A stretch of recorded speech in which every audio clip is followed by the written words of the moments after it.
Hello, everybody, and welcome back to another day, another week of 30 NSG. On today's show, we're going to be talking about Cyberpunk 2077. It took more than $120 million to save Cyberpunk 2077. We're going to be talking about Epic Games will start charging non-game developers for Unreal Engine use. And we're going to be talking about Redfall update adds 60 frames per second performance mode for Xbox Series X and S players, stealth takedowns, and more. That's all on today's show. If you like what we do here, please make sure you hit that like button down below. If you'd like to go above and beyond that, you can hit the subscribe button. And if you'd like to go above and beyond that, you can become a member as little as $5. So, good morning, chat. How's everyone doing? Morning, Travis. Good morning, Z. Good morning, Rose, Jesse Mack. What's going on? How is everyone doing today? We're going to try something a little different. We're always adapting and trying different things over on YouTube. So what I'm going to try to do, because the way YouTube, and the reason I'm telling you this is because you guys are part of the show. And while we do the live show, it's a little different than when people do uploads, right? My channel is not growing because YouTube doesn't like live streams. It just doesn't, right? It doesn't promote live streams. It doesn't push out live streams in any way, shape, or form. But that's what I do here. We do all live streams almost all the time. So what I have to start doing is trying to take these topics that we're talking about here and doing breakouts. So while I talk to you guys live, I'm going to try to pause in between each of the stories and kind of like reintroduce what we're doing again so I can break that out and then upload those so they're just standalone videos, if that makes sense for you guys. Good morning, 76. What's going on? Morning, Wonder Rose. Morning, Kuda Papa. Right, so for instance, I'll be like, hey, everybody, welcome to the, blah, blah, blah. First topic, or today's topic is, and then Cyberpunk 2077. And then when we're done talking about that, instead of me kind of swerving back and forth between chat and whatnot, and then going right into the next story, we're going to do a hard pause and then do the same kind of opening again, and then do the next topic, if that makes sense. So, because I have to take these and then do uploads, because a lot of people that come to my channel, they're not going to sit through 2 hours of talks to try to find what it is they're looking for. So we're going to try to make the things. You guys are here live, entertained for the live chat, for the live shows. And then afterwards, it'll be the same topics, same talking points, just standalone videos so other people can follow it, because that's how YouTube pushes out stuff. They do uploads. They push out uploads. They don't push out live streams. So that's what we're going to do. Hope everyone had a good weekend. Before I get to the topics here, I played a game this weekend with my son. It's been out for a couple of months, but it just came out of I guess early access or beta. It's the Disney Speedstorm, I think it's called, or Speedstorm Disney Racer or something like that. So my son decided he wanted to download it and play it this weekend, and we actually started playing. And I have to say, it's a shame how good and yet bad that game is. If you guys don't know what I'm talking about, let me see if I can find some footage of it so we can talk about it a little bit. I think it's called Disney Speedstorm. Speedstorm gameplay. So let's take this, and I'll bring this up on the channel here. All right, so this is Disney Racer, right? It's a Oh, where are we? There we are. This is oh, for God's sakes, we're all over the place today, huh? Give me 1 second. I didn't change the topic thing up on top. And watch the computer crashes now because I'm live.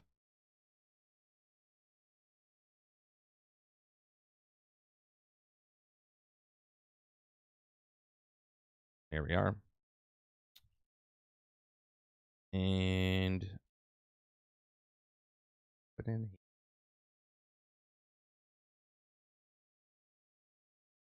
There we go. All right. So this is Disney Speedstorm. Jesus Christ. Disney Speedstorm. Okay. What I like about this game, okay, is that the racing is actually a lot of fun. It's chaotic. It's different than Mario Kart, but at the same, they have lots and lots of different, and this is not my gameplay. This is the gameplay from what's the channel that we're taking this from right now? Game Informer, right? Game Informer. So what they do cool in this game is that there's like, let's say you take a track. For this instance, it's Mulan's track, okay? But there's like 7 different configurations of the track, right? So every time you go to this track, it's not the same track all the different time. There's different different pathways you can take. They do a shorter, longer, even longer tracks, and it's a lot of fun doing that way, right? There's also these like bonuses that you can do. So if you are get a skill, you run over the, I forget what those things are. They look like the Twitch logo, but they're not the Twitch logo. But when you hit over it, you could do, if you just tap the button, right? It's Y on most controllers. It's just the skill, right? But if you hold the Y, it does a charge skill, which is more slower, but also more powerful than it is. And then there's a different for regular and then charged, and then regular back, and then regular charged back as well, right? So there's like multiple things that you can do. Lots of different things that you can collect, lots of different resources, and that's where the game goes into the microtransaction grind fest, okay? It's a lot of fun playing multiplayer, but it's basically a pay-to-win where people can pay money to level up their characters, and then those characters have better abilities, more stars or whatnot. But if you're playing local, or if you're playing, if you're playing multiplayer local, or multiplayer just whatever, regular, everyone's even. So it doesn't really matter what your skill level is or what you're putting towards the actual. So if you're playing, and the reason I'm bringing this up, if you are playing locally with your family, it's not a pay-to-win thing. It's everyone's unlocked, and everyone can use all the different racers and whatnot. But if you're playing online, you only play with the characters that you unlock themselves, and then you have to level them up for different things. So there is like a recommendation that when you pick, so let me pause that for a second. So you can see like they're on level 3. This is really early on in the game. It'll say the Bridgeway Classic, and then it says recommended level 3. Well, there's going to be a time, because they just throw stuff at you in the beginning to get you hooked. That's the way they do it, because it's a free-to-play game. But the more you go and the higher the circuit goes, it goes from, a beginner or novice or rookie to apprentice to expert to superstar or something like that. And the levels keep going up. So they'll go from like 3 to 8 to 10 to 15 to 20. And if you don't have a racer that's at that level, it's going to be super hard for you to win. So you have to grind. So again, it's a real shame, because this game is actually a lot of fun if you're playing locally. So like me, my wife, and my son played it locally on it's cross account too. So you can play it on the Switch, you can play it on the Xbox, you can play it, I think, on PlayStation and PC as well. And if you link one account to all the accounts, then no matter where you play, you can link it up and play. But man, is it a grind fest. It's a grind fest when you're doing the multiplayer and you're playing ranked or unranked matches online to go up the battle pass, to go up whatever else.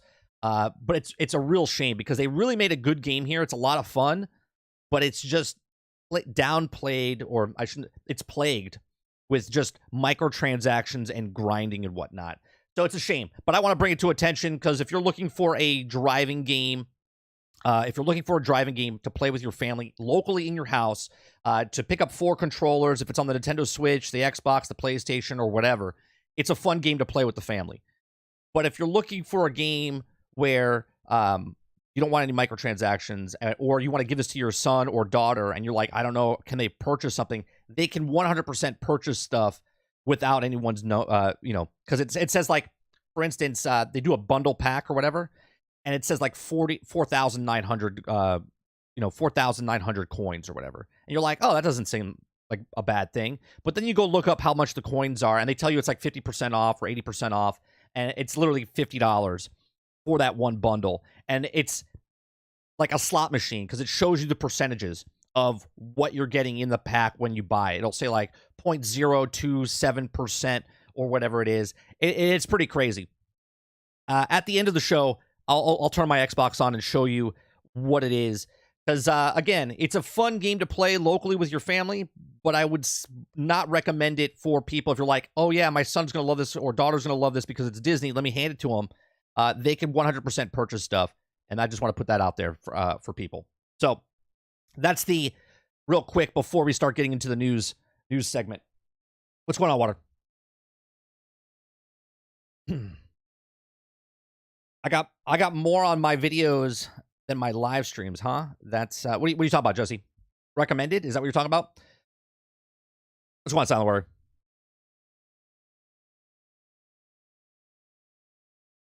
Travis says, man, Disney seems always to have great ideas for games, but then never executes them well. It's actually really done well. It's a really fun racing car game, right? If you like Mario Kart, if you like the Battle Brawlers, whatever the hell it was called for like Nickelodeon, right? If you like those type of games, they actually do a really good job with this game. But again, it's plagued with microtransactions and like loot box type of scenario, type of things. And it's a shame. Jesse Max says, I have this game and it's very fun to play. Yeah, it's very fun. It wasn't a Blur. I think it was called Blur, but I'm not 100% sure. It was just, I remember his stuff like the airplane crashed on the stage. I don't remember that. Have you played RoboQuest? It's on Game Pass. It's really fun. I have not. Is it like a racing game like this, Behemoth? I'm giving Disney 0 fucks and $0. Well, Sarge, you're a completely different person than us. You don't have kids, so you're not in that realm. It is a fun game, regardless if you hate Disney, like Disney. They actually made a fun racing game, but it's played with microtransactions. It's sad how they seem to target solely kid games and they microtransaction them to hell. Yeah, there's a lot, and I'll show you. Actually, you know what? So we don't break this apart. Let me turn it on now. Let me turn it on now, and I'll show you the amount of stuff. And you can earn everything in the game. You can earn everything in the game, but at the same time, it's a grind fest. So it would just be just as much of a grind fest as if you were playing, the game we just played, the First Descendant, right? It would be just as grindy as that, trying to unlock the characters.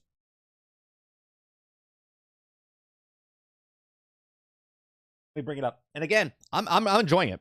I'm enjoying the game, and I'm enjoying playing with my son. But there's a major issue. All right, let me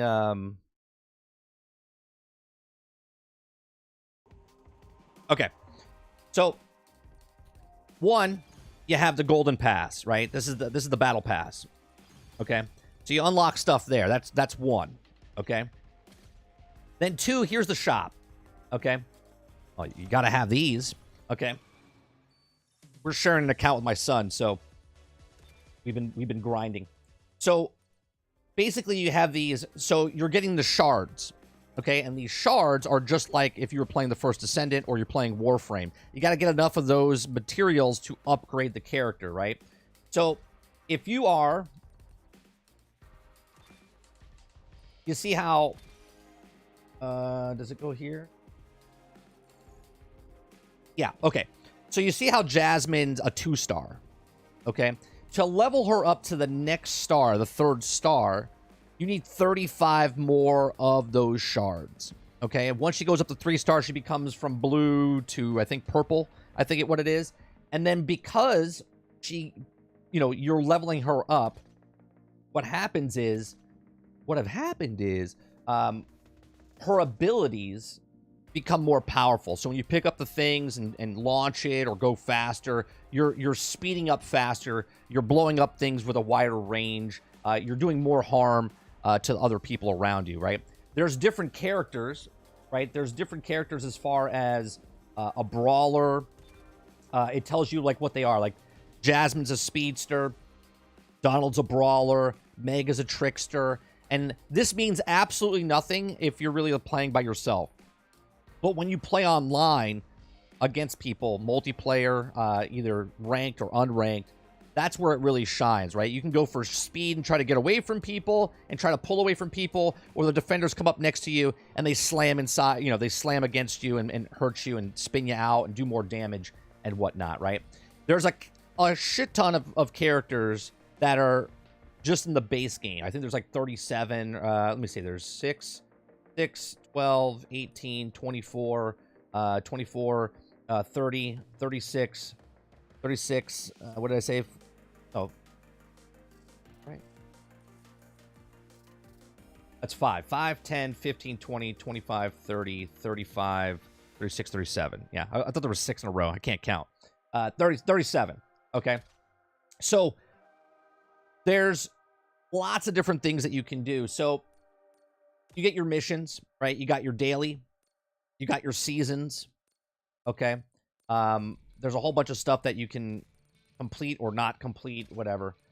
There's collections, and each of the collections, like, you can see how many characters that you're going to unlock here from different things, and they're adding things to this all the time. Each of the things have multiple characters inside that you can find, unlock, open up, whatever. Then there's, in single player, there is the starter circuit, which is just what you just saw in the video before. So when you click on a thing, it's a little skill tree kind of that you try to complete all the goals for each of the things. And when you get to the end, there's a repeatable one that you can do at the very end, which is, I think, in chapter 3, or maybe it's in the season 1. Yeah, so no, it's only at the season 1. Right, so there's like little boss battles that you can get to unlock the characters. There's the season tour, okay? And when you go through the season tour, basically once you're done with all the races, you end up with this thing right here, right? And this is the timed sync type of thing. You get 2 or 3 races per day as long as you complete the chests. Once you complete the chests, you can get up to 20 items. Right now I have 8 items of the 20 items. But I have to come back in 9 hours and 42 minutes, right, to do that. Then there's different segments that you're doing. And then in 3 days, the next segment opens, the next day. So throughout the season, they open up throughout the stuff, right? Then they also have limited time events, okay? Limited time events that you can open up here and play. They have other limited time events that keep coming here. So you can see there's a lot to the game. But here's where it all comes down to. Are you ready for this? Okay. So this is the shop. Okay. The shop is the shop. So you have the S, whatever those things are called. I have 505 of those. This is the golden pass that ends in 49 days. Okay. If you click on that, let me show you what it actually costs. Okay. So these are the stuff. This is the microtransaction. This is the premium currency that's in the game. So $2 gets you 200. So technically I have $5 worth of stuff, right? And you can go all the way up to $100, which gets you 13,500 coins. Well, you go back up to here. This is only $9.90, $10 for the season pass, or the battle pass for the season. Then there, each character. If you want to get Jack Sparrow, now they're doing like Fortnite type of pricing, right? So it's $6.90 to get the starter pack for Jack Sparrow. Okay, if you want to get Belle, it's $14.90. If you want to get the unlock pack of the mixed characters, it's $50. 4,990 things. This is $69, 6,900, right? So it's a roughly around about that.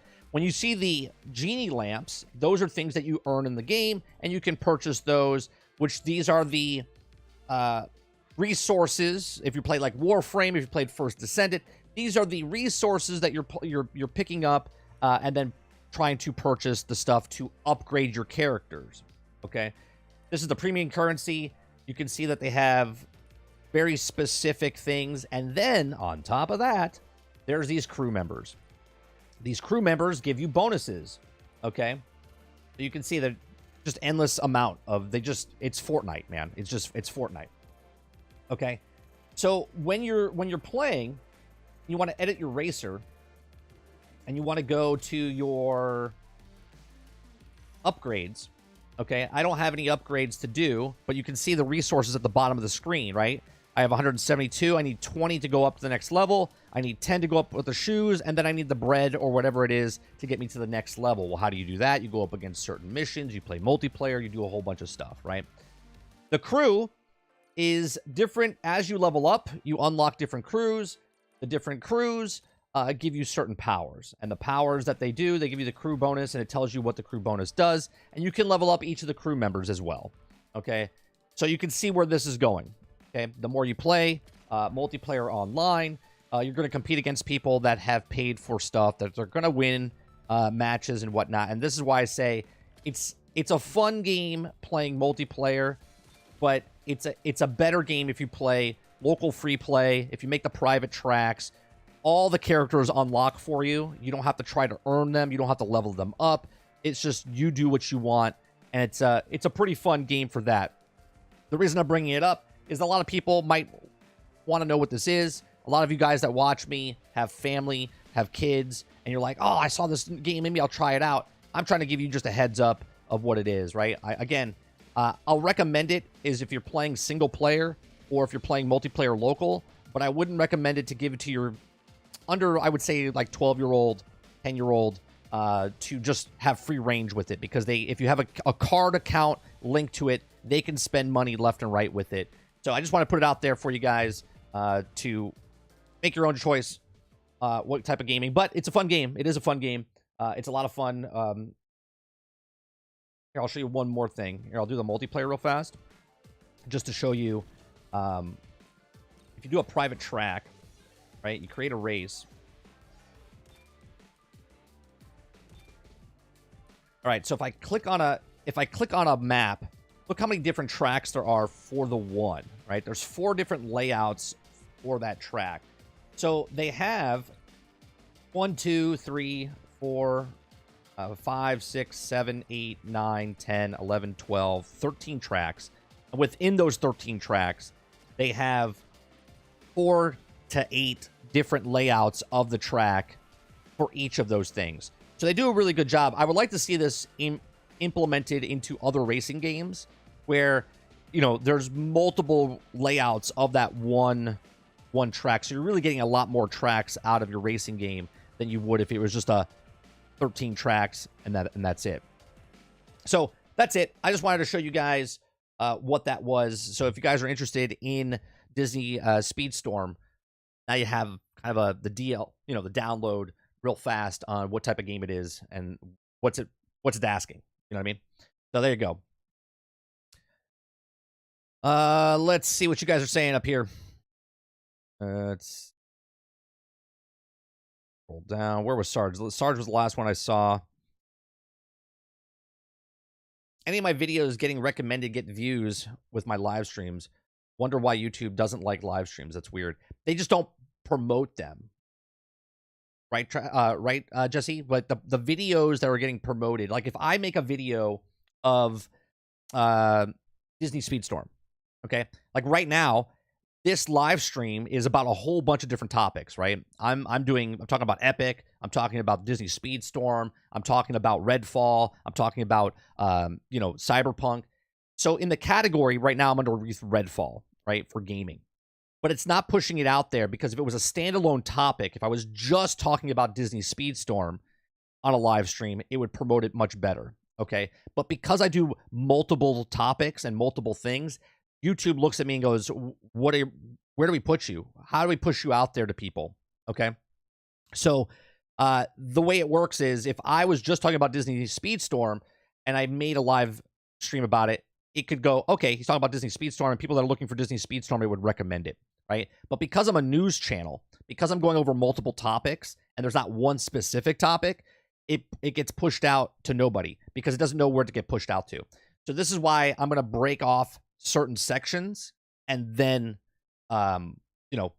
hopefully the live stream, anyone that's here that's live, that's a member, that wants to see those live streams, sees those live streams, and anybody that comes in after the fact, if you just want to watch the topic of Epic or the topic for Redfall or the topic for Cyberpunk, then that would get pushed out to them.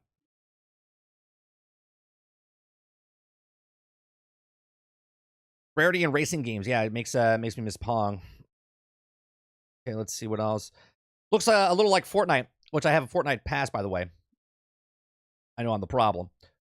Yeah, but what I'm saying, Mo, is, look, if you want to go play a game, you go play whatever game you want to go play, right? You can buy the microtransactions that you want to buy But if you're a person that buys microtransactions and is also on the fence of going, why is there so many microtransactions in games?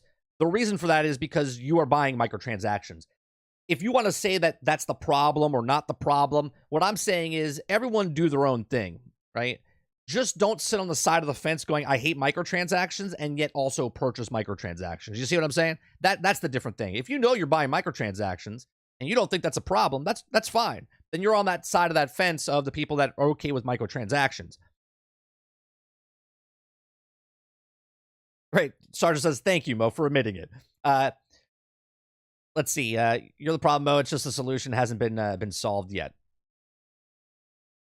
Disney needs more money because we're also going to make up for the whole hemorrhaging money thing. Yeah, they're in trouble. They are in trouble. What's going on, Titan? Kind of like Mario, but the optional ways aren't optional. Optional ways, but not optional. For the tracks, is that what you're talking about, Titan?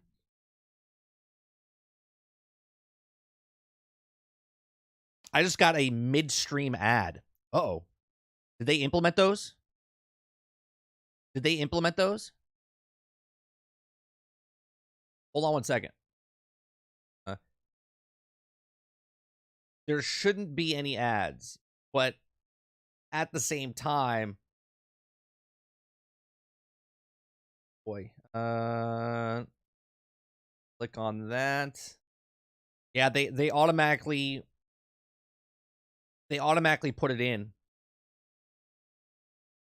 Let's see if that stops it. So what happened there when you got the mid-roll ad? Or did it just cut me off and you didn't hear what I was saying, and then all of a sudden it just started? Or did it put it in the chat, or did it do something else?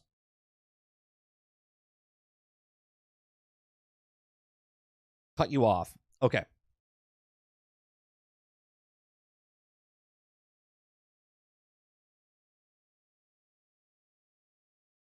Cut you off totally. Okay. Yeah, so it's amazing that, see, for bigger channels, and sorry to talk about YouTube stuff like this, bigger channels, those mid-roll ads help them. But for smaller channels like me, it literally destroys me. you know what I mean? So I got to make sure that that's off by default instead of automatically putting it out there. Because I've never ran ads, ever.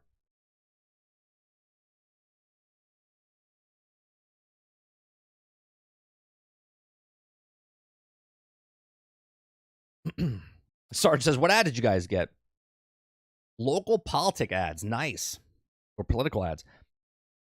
How much do you want to bet with the launch of TFD, it's going to be way more grindy than it was in beta? Oh, for sure, Travis. For sure.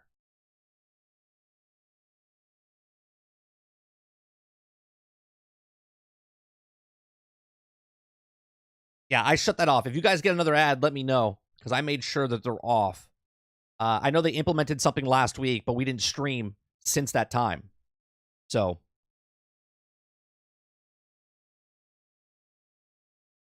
we are all in different locals, but we also get local ads. Yeah, Disney separated the different Mario Kart routes into different tracks. Yeah, Disney separated the different Mario Kart routes into different tracks.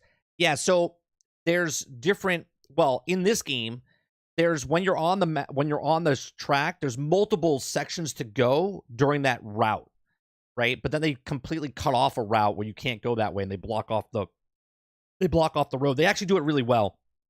They do it better than Mario Kart, because we play Mario Kart a lot, and Disney Speedstorm has taken that and made it better, in my opinion. But obviously, they put microtransactions left and right, so.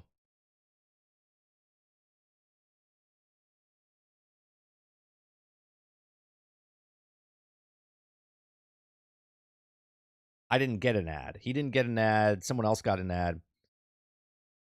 Cut you off, and it was a full screen. Yeah, I hate that stuff. So yeah, they implemented on October 4th, Titan. They implemented on October 4th. They're implementing like mid-roll ads. So we have no choice of beginning and end, right? YouTube automatically puts that. But now they put a thing in where it put it in. And I think the reason it went in today and it didn't do it the other day is because I made a new stream instead of reusing a stream, and then just changing the title. I put a new one, and I didn't click the box, so it defaults to running mid-roll ads automatically, and I don't like that.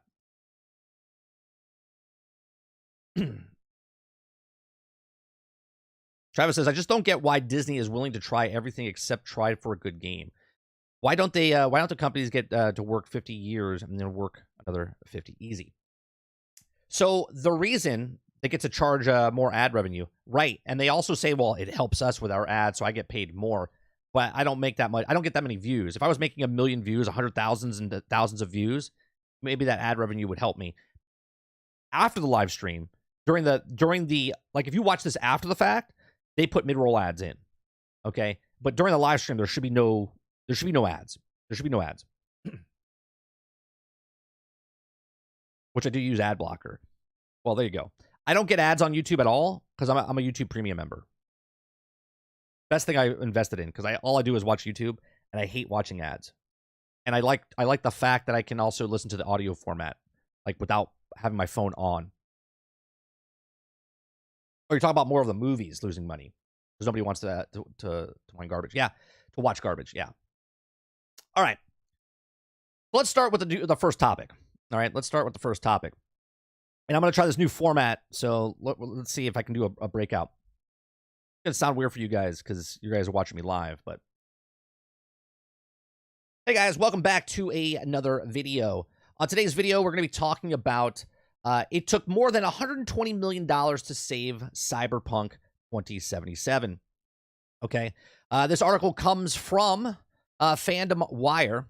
It was on October 6th.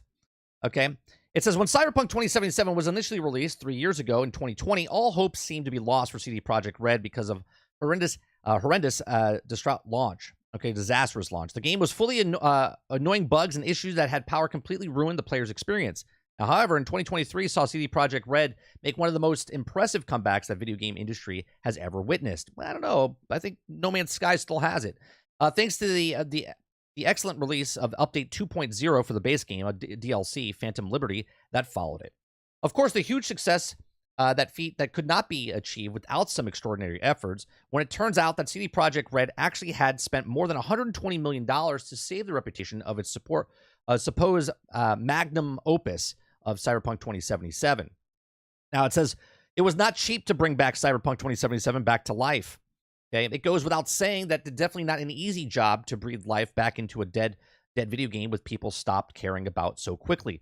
The same was in the case with the CD Projekt Red try to do Cyberpunk 2077 into an iconic title that was hoping it would be much more been from the very beginning.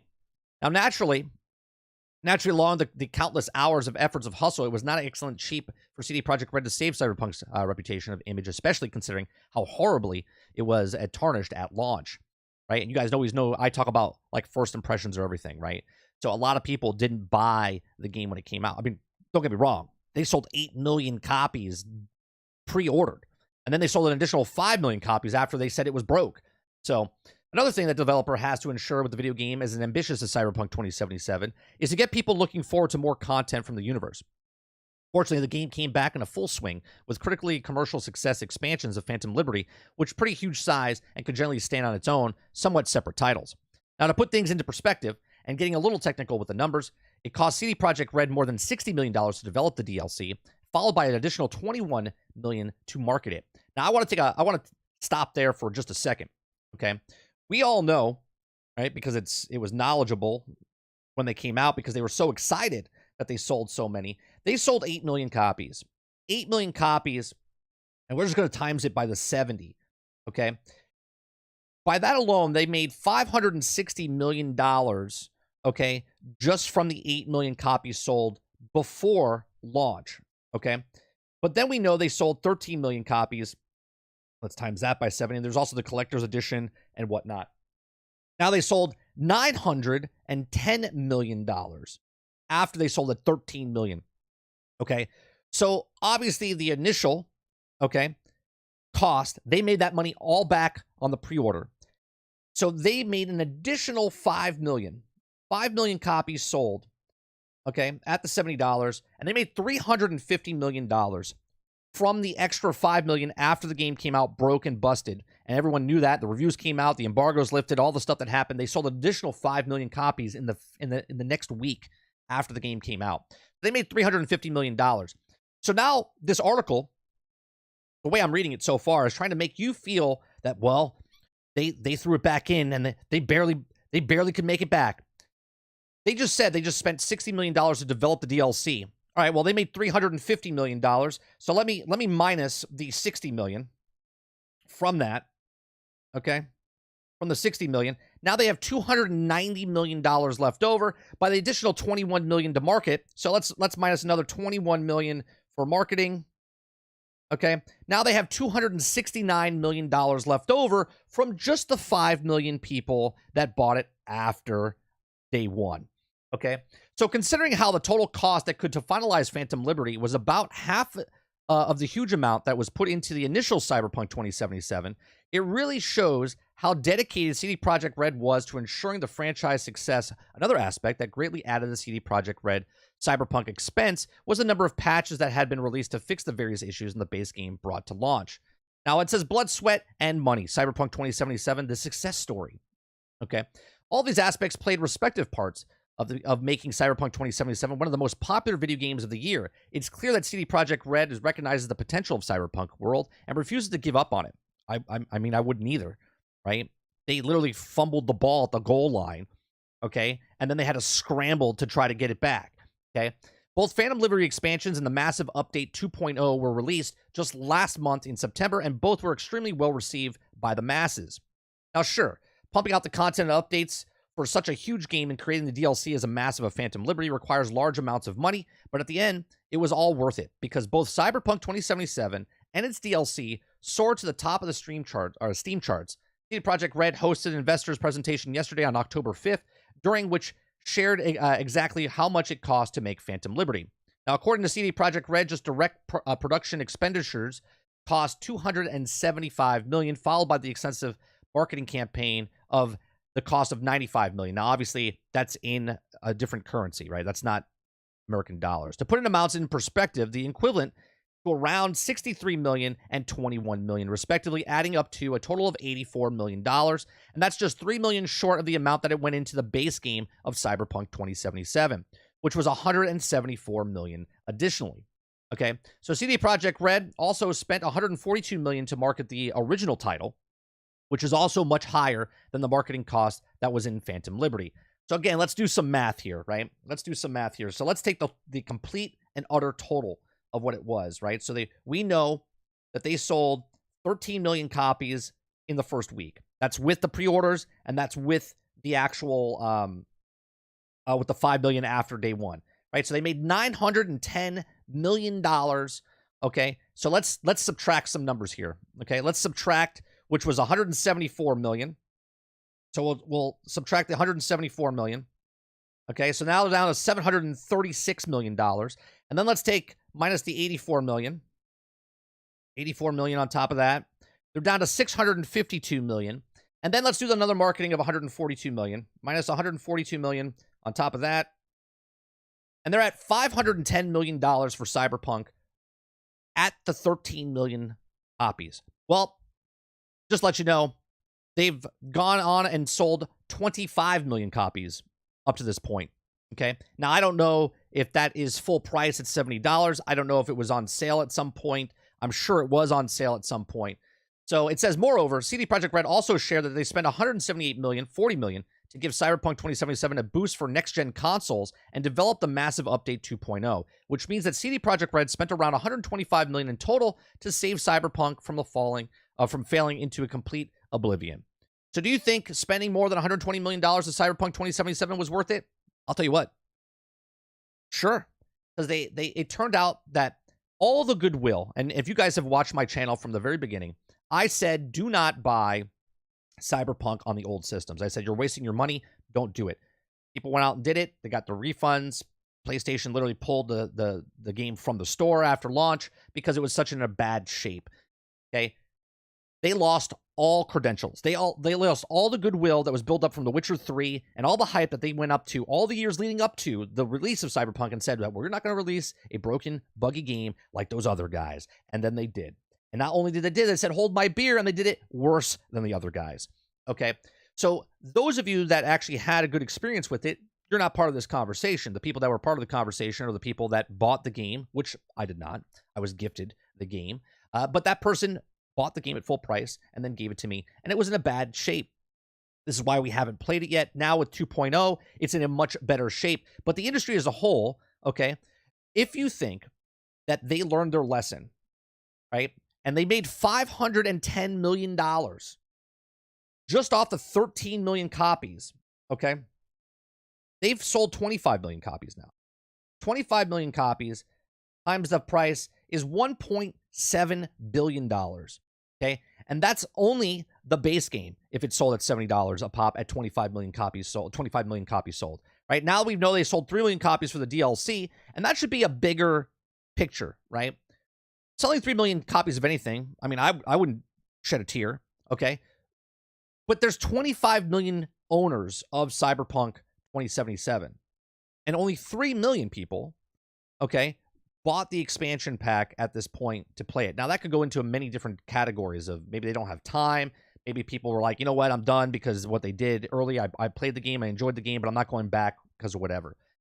But that's not to say that right now Cyberpunk's probably in the best place it's ever been, but it's a sad and shame that it's 3 years after the fact, okay? This is just yet another reason to not buy a game day one, okay, on release. The majority of the population bought it afterwards, so that's a good sign. So they probably got it for a cheaper price. They probably got it, you know, for whatever reason, they borrowed it. Maybe it was on something other, you know, they got it for a better price than people adopting it for day one and then having a shitstorm and waiting for it for 3 years to get fixed.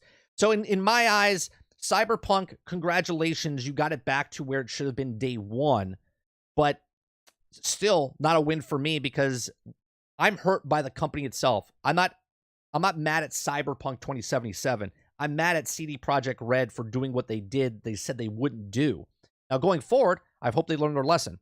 I hope they learn their lesson, but I doubt it because they made $1.7 billion, and now they're coming out with an article to show you, well, we spent this much money to get it back to where it was, but it really doesn't matter because they sold $1.7 billion before it even got to this point.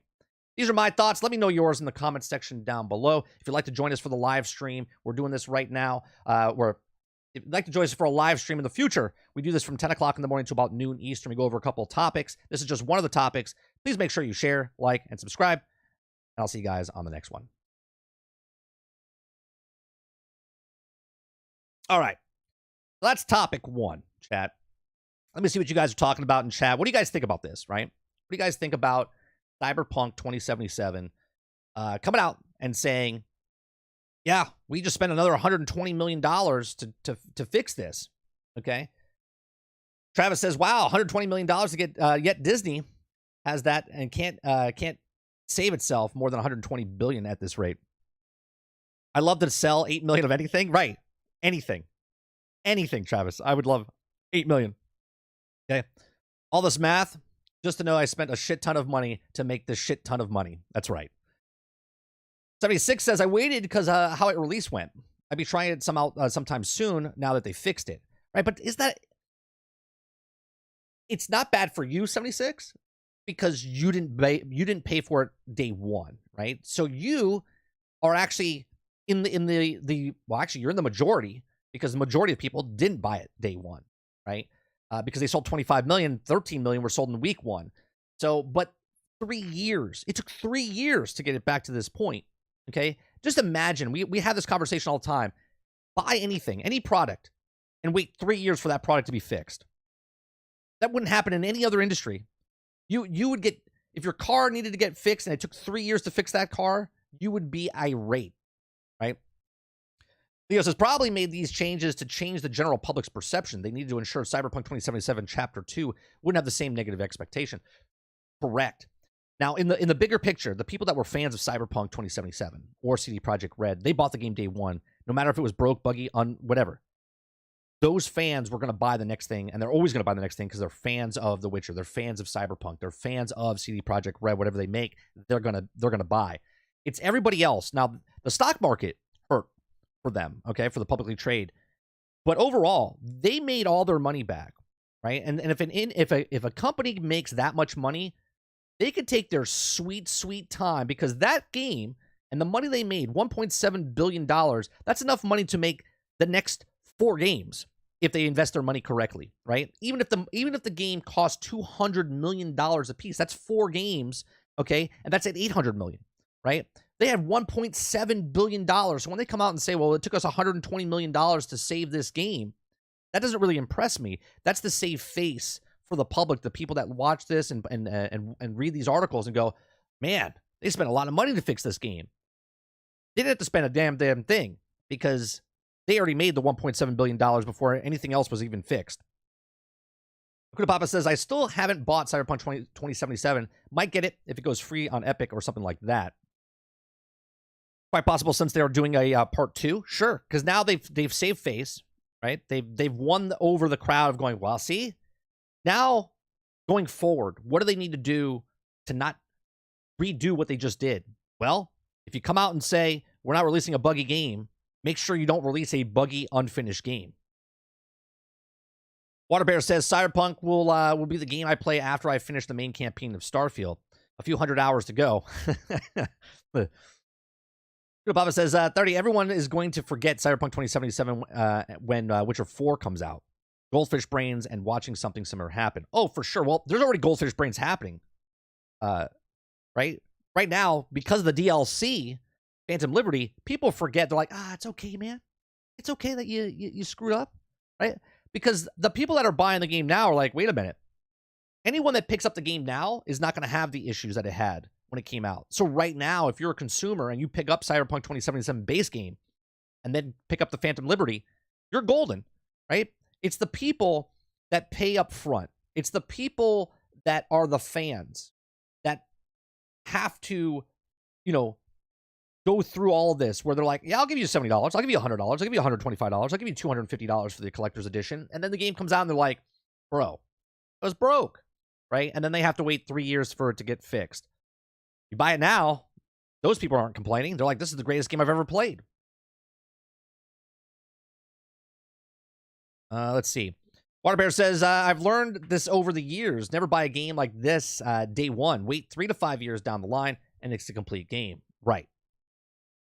Right. You buy your Call of Duties and your Maddens every year, right? But you don't buy a game like this where if it's broken, just wait a week. If people just waited a week, okay. Now, there was 5 million people that bought it in that first week of day one to that first week. But if you just wait a week, you'll know if the game is good or bad.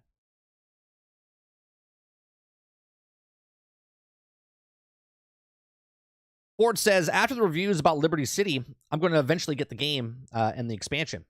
I do want to play it, but I'm glad I didn't get it at launch. Right. And that's the thing, Ford, right? It's the people that give the money up front first that get dicked, and everyone else after the fact that either gets it on sale or years later, they get the better experience than the people that paid full price for it, which is, it kind of sucks.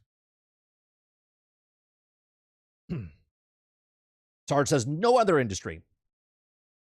Bethesda is far worse than CD Projekt Red. I beg to differ. Travis. On this specific game, they are not any better than what Fallout 76 did. Actually, it's worse than what Fallout 76 did, because at least Fallout 76 didn't say they're not bringing out a broken and unfinished game. Cyberpunk literally made fun of Bethesda and other games that were coming out at that time and said that we are not going to release a broken and unfinished game, and that's exactly what they did, right? So that's a lie. The 16 times the detail that Todd Howard talked about, technically not a lie.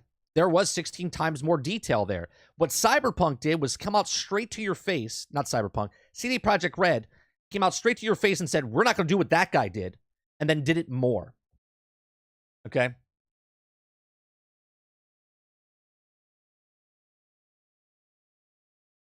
We're talking about Witcher and Fallout, but I don't overlook this. This is the topic we're talking about. You can move the goalposts and do whatever you want. This game and this company lied. lied. Just like people bring up Sean Murray lied with No Man's Sky. Okay? That's another lie. Okay? Just like that. They did it just as bad. Just as bad. 76 says, it's bullshit that this has taken that long to fix it. But personally, I don't mind waiting for this entertainment thing. But I always wait anyway. I wait a year to buy a new console. Sure, most people that adopt into the new system, 76, they wait 2 to 3 years before they even get into the system, right? Before they even get into the system. I got the DLC and haven't really started it, made my character and went through it one mission, but that's it. I'm excited to jump into this, right? I'm excited to jump into this, but I don't have time right now. The only reason I'm not playing Cyberpunk right now is because I don't have the time to put it in. Once I have the time, it might be down the road, but here we are at the end of the year. I'm still enjoying the games that I'm playing this year that came out that I enjoy, that weren't broke and buggy completely, okay? Where I can actually play the game and do the game, right? That time, first impressions are everything, right? If I come into a room and I make a bad first impression, it's going to be really hard to win the people over that I made a bad impression on. But the people I made a good impression on, they're here, right? But it's really hard to pick up those people that I made a bad impression on. First impressions are everything. At least for me, okay? I'm not saying it's not, you can't ever win me back. It's just, you're unlikely to win me back because there's another game coming out, right? Spider-Man's coming out. Mario Wonder's coming out. Next year, Star Wars Outlaws is coming out, right? There's always another game that potentially could come out and be finished and work well at launch. So why would I give my time to a company that said that they wouldn't do that, and yet they did? Let's see what you're saying. You say whatever you have to say on camera to sell your product. Exactly. Exactly. Elle says, can you give us your first impressions of 40K Darktide? Yeah, I can do that because we're in between topics now anyway. Yeah, Darktide, I absolutely enjoyed. I won't say love. If you watch our video, Elle, of that night that I played it with Sarge, I really enjoyed my time with Darktide. I'll give you the cliff notes. The game is brutal. If you're playing by yourself, if you're a solo player, your first like hour or 2 hours is going to be pretty brutal because it's all luck based at this point. Because if you join that game and you go into Darktide and you don't have any friends, you're just matchmaking with anybody, and the group that you go in with doesn't know what they're doing, you're going to die real fast and you're going to get kicked in the face, right? And you're going to be like, what just happened? Did we just lose the game? And then you're going to go back in and it's going to happen again. Not until you get with a good group that knows what they're doing and understands what the game is, when you go into Darktide, then you're going to feel like, oh man, this is really fun. It is a night and day experience if you get in with a group that knows what they're doing compared to someone that doesn't know what they're doing. All games have this area of learning, right? This one does a really good job. They don't really explain a lot of things in the game to you. You kind of like learn as you go. But the guns, the leveling up of the characters, the gameplay just feels good. The exploration makes you go around the map to do the secondary missions. To the other missions, you have to stick together. You got to work together as a team. It's actually a really done well game. I like it. I think it's a big win for Game Pass to get a game like that on there. That game does live and die, though, based on the amount of people that are playing it, right? The harder missions that you go are obviously more intense. You're going to need a good crew to go in there with you. They have 4 classes that we know about now. Overall, I think it's a really nice game. But again, it's that kick you in the teeth type of thing, like Sea of Thieves, right? Sea of Thieves, you went in solo, you could have the best experience of your life. You could go to the islands, grab the gold, do the stuff, bring it back, drop it off, and you're like, man, this is a fun game. Or you could have the experience of you go out to the thing yourself, you get all the treasure, you're going back to the thing, and someone comes over and steals all your stuff, and you have nothing to show for it, and then you're like, dude, I'm never playing this game again, right? That's the type of feel that you could get with Darktide if you're in with a group that doesn't know what they're doing. But overall, it's a fantastic game. I really enjoy it. I want to put more time into it, but here's the problem. There's so many games coming out and so little time that I have to play games that I don't know when I want to go back and try out the new Battlefield 2042 that comes out. I want to go back into Darktide. I'm playing the Speedster game with my son now. There's just so much time that I have, and I don't know where to I go back to Starship Troopers.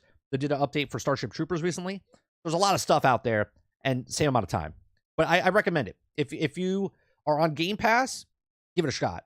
If you're on, it's not on PlayStation, so you can't buy it on PlayStation. If you're on PC, you can either play it through Game Pass on PC, or you can get it on Steam, I believe. And it's a fantastic game. If you like the Warhammer IP, I think it's just yet another. If you like Vermintide, if you played Vermintide, you're gonna love Darktide. Let's see. Darktide is the coolest thing to Left 4 Dead that we have. I love it. Yeah, it's a good game, Water. It's a good game. We should play again. I've gotten good point. I've been also with groups and haven't taken down all the bosses. Yeah, we can play again. We could do it another night this week. Probably like Wednesday. I think we could do Wednesday. Not yet, bro. I can't talk about Darktide. You don't know what I know. Game doesn't start until level 30. There you go. Chris says playing it on my own isn't as much fun playing with friends. It's a bummer because playing with friends is a blast. Exactly, Chris. When we played the other night, it was fun going around and communicating with the people and sticking together, right? But when you go into that random room with somebody, it just doesn't click the same. It just doesn't click the same. And it's very frustrating if you fail. Season 2 of Diablo 4 for me, Spider-Man 2, Warhammer Darktide, Final Fantasy Remake. Man, there's a bunch of stuff, man. Bunch of stuff. Ford says Darkside is great. More fun to play with buds than randoms for sure. Yep, 100%. Jesse Max says the Dark Zone in Division is also very brutal for newcomers. Yeah, I don't even touch it in Division 2. That's another thing. They just did an update for Division 2. I gotta go back and we gotta try that out. Or continue the story or whatever it is if we really care. Travis says, man, Darktide looks so good. It's a shame it's unplayable because being on the wrong system. Right. It's not even on PlayStation yet. Right? I mean, it took almost a year. Actually, it did take almost a year. I think it came out in November last year for PC, and now it's October, and now it's on Xbox and Microsoft. I'll actually be there this time, Mike. Well, you got a tire that blew out, Mo. It's not your fault. Not your fault, man. I'm deep in the industry, not just reviewing after release. My reviews are written before release. That's how hard I've worked in this area. Oh, you're talking to Travis. Okay. I was like, where is that coming from? Let's see. You can imagine how good it will sell if it gets PlayStation 5. I mean, it just sold more. I think it sold well on PC as well. I think it comes out in December, Water, for Space Marines 2. I think it comes out. I think it comes out in September. Or I'm sorry, November. December. All right. Parker. What? All right. All right. Let's go to the next topic. Next topic, we're going to be talking about the Epic who start charging for non-game developers in the Unreal Engine.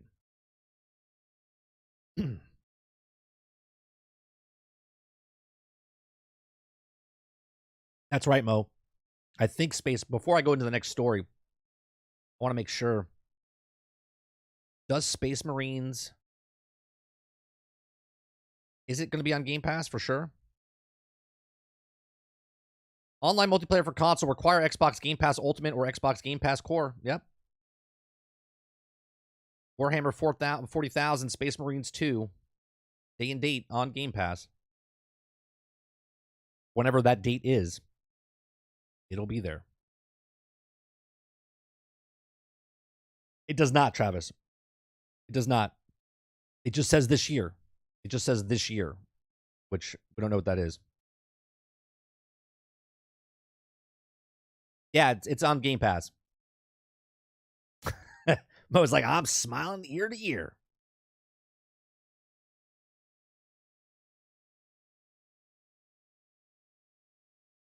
Right. It says this year. Well, the good news is it doesn't have an actual date, like December 31st or something. You know what I mean? Where you're like, oh, that means it's going into next year. There's no placeholder. It just says it's coming out this year. That's a big win right there for real. I think Darktide, I mean, I'll be honest with you. Games like, even though Back 4 Blood didn't do very well, that's a big win for games to come onto Game Pass like that. right? Those games, right? Those Back for Blood, Dark Tide, what's another one? Second Extinction, those type of games where it's a co-op experience, like PvE experience, you need as many people as possible. There is a microtransaction store in Dark Tide. It's all cosmetic, though. It's all cosmetic. Space Marine 2 is confirmed push next year. Confirmed to push next year? Is that true?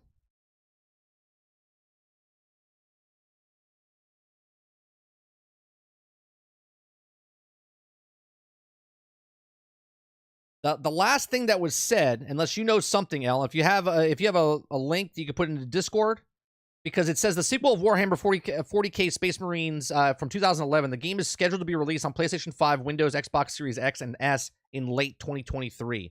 There is no article that I can see that's got pushed to next year.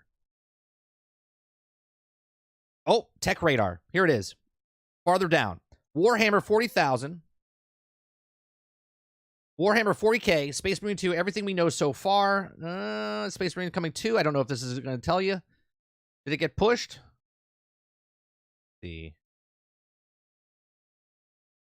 Let's see.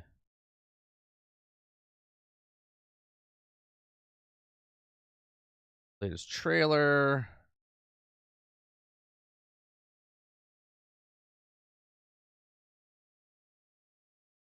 Let's see. Does it say it?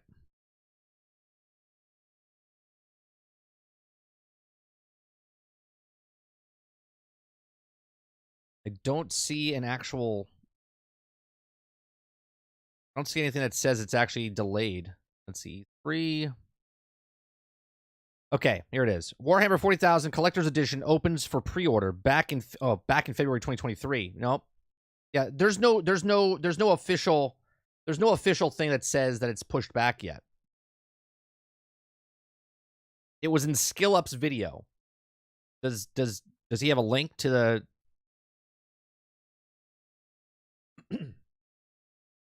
like he says it's pushed back, or he referenced an article that was pushed back? I just don't want information to go out that's not true. That's all. I'm not saying that you're wrong, or if, I just want to make sure that, I don't say, oh yeah, it's delayed, and it's not delayed, because they haven't gave it a date. Did they come out with one of those Twitter posts that says it's coming out next year?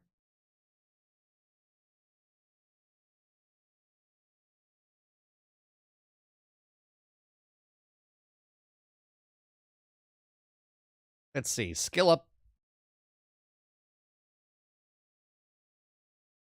Is it in his video game week? The week in video games? Is that what the video you're talking about?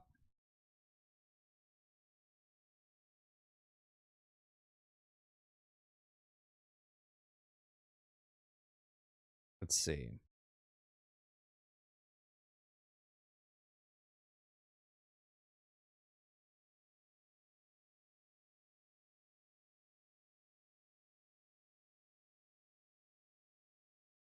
Let's see. That's KOTOR.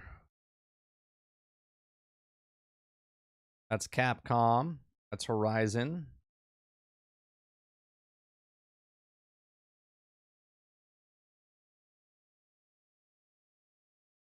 Don't see it yet.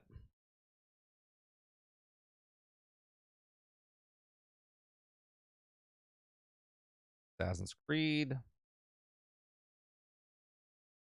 Forza. Gray.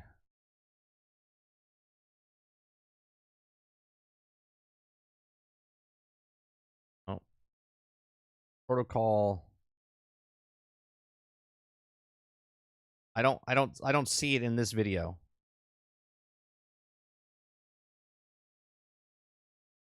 Unless it's like a quick reference. Last of Us.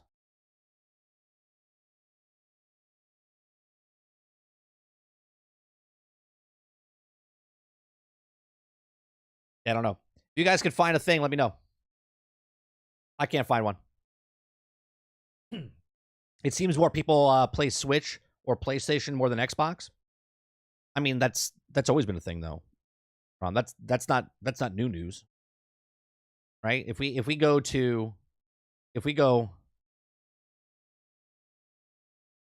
top selling consoles of all time, right? And we click on this list, right? You're not stating anything that's not already been proven. Okay. The top 10 consoles of all time, okay, majority owned a PlayStation and Nintendo. Xbox is the 10th one, I believe. So you have PlayStation 2, Nintendo DS, Nintendo Switch, Game Boy, PlayStation 4, PlayStation 5, the Wii, PlayStation 3, Xbox 360, and Game Boy Advance. Xbox 360 is the only one up there that sold 84 million units. Okay, there's a huge gap between PlayStation 3 and Xbox 360 and the next Wii/PlayStation. Right, so saying that it seems like more people are playing on PlayStation, Nintendo than Xbox, you would be correct. I would also say that there's more people playing on Nintendo than PlayStation and Xbox combined this console. Those are also facts, right? Because the Nintendo Switch has 129 million units, and PlayStation 5 and the Xbox Series SX combined total have like 60 million units.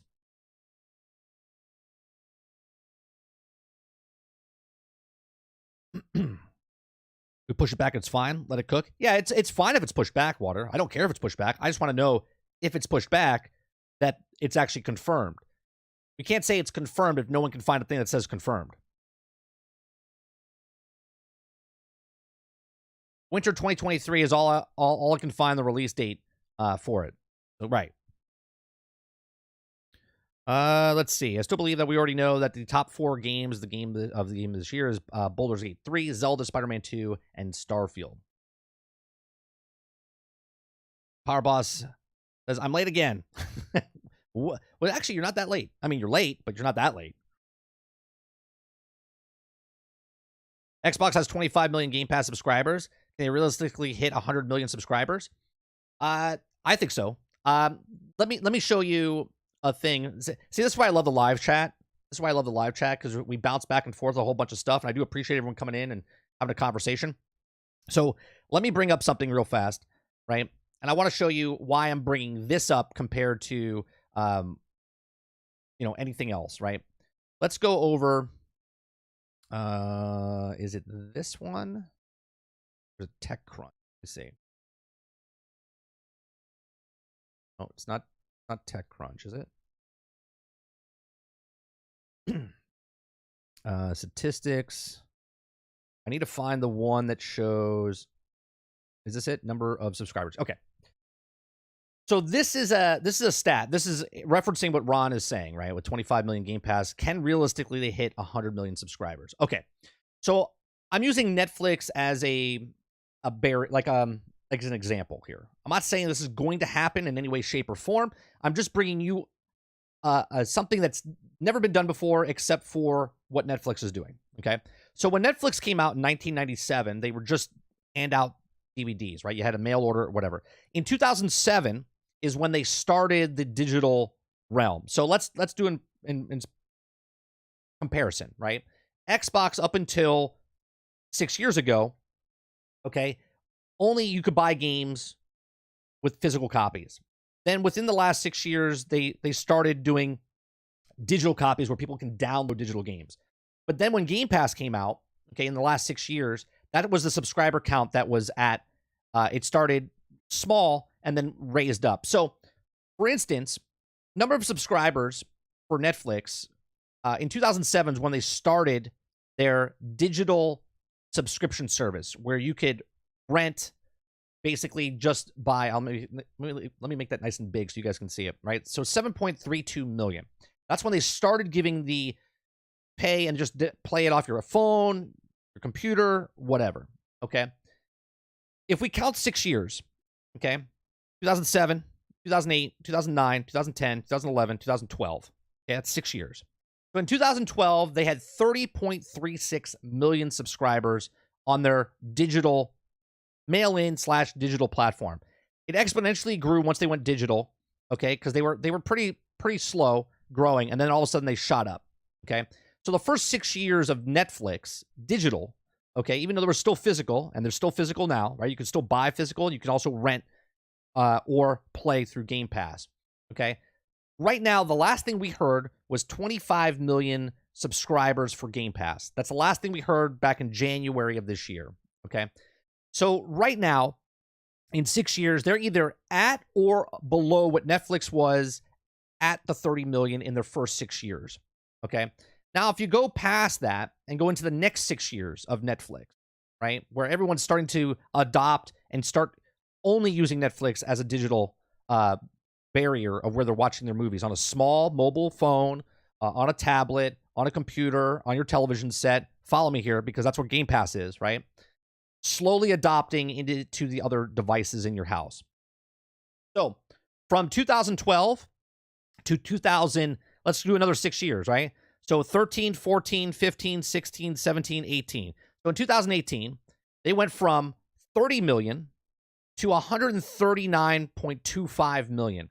Now, I'm not saying that Game Pass is going to do the exact same thing as Netflix, but in the first year of digital for Netflix, they went from 7 to 30 million.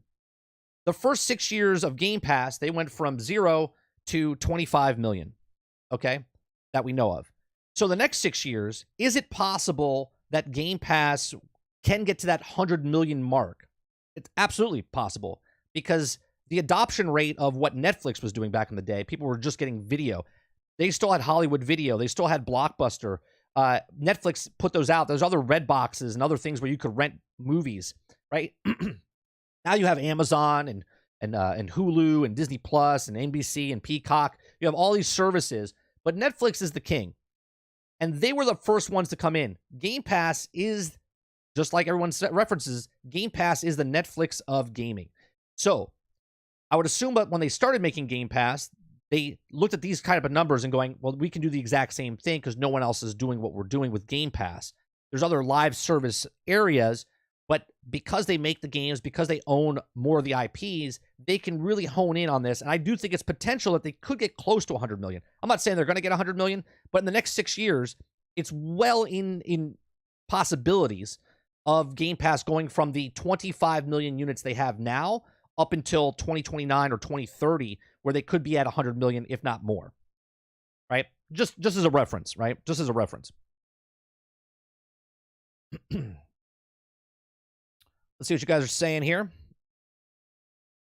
They're having a conversation back and forth. You guys are joining in the conversation. Thank goodness I do game reviews, honestly, and don't ignore stuff. Again, you guys are talking to Travis. Okay, all those service peaks and hit their saturation point at some time. Oh, absolutely.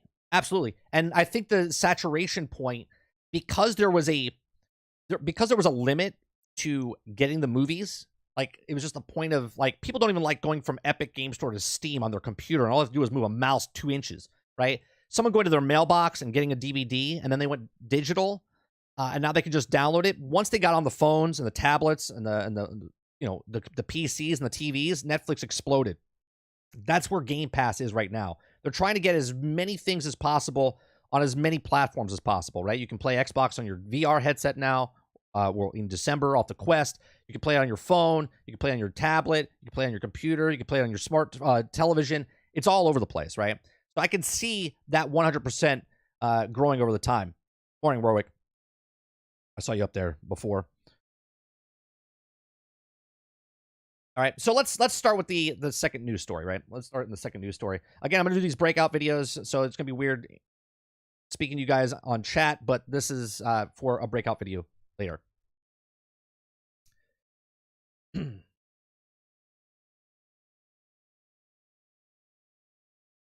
Hey guys, welcome back to another episode of 30NSG. On today's episode, we're going to be talking about the Epic will start charging non-game developers for Unreal Engine use. This article comes from VGC.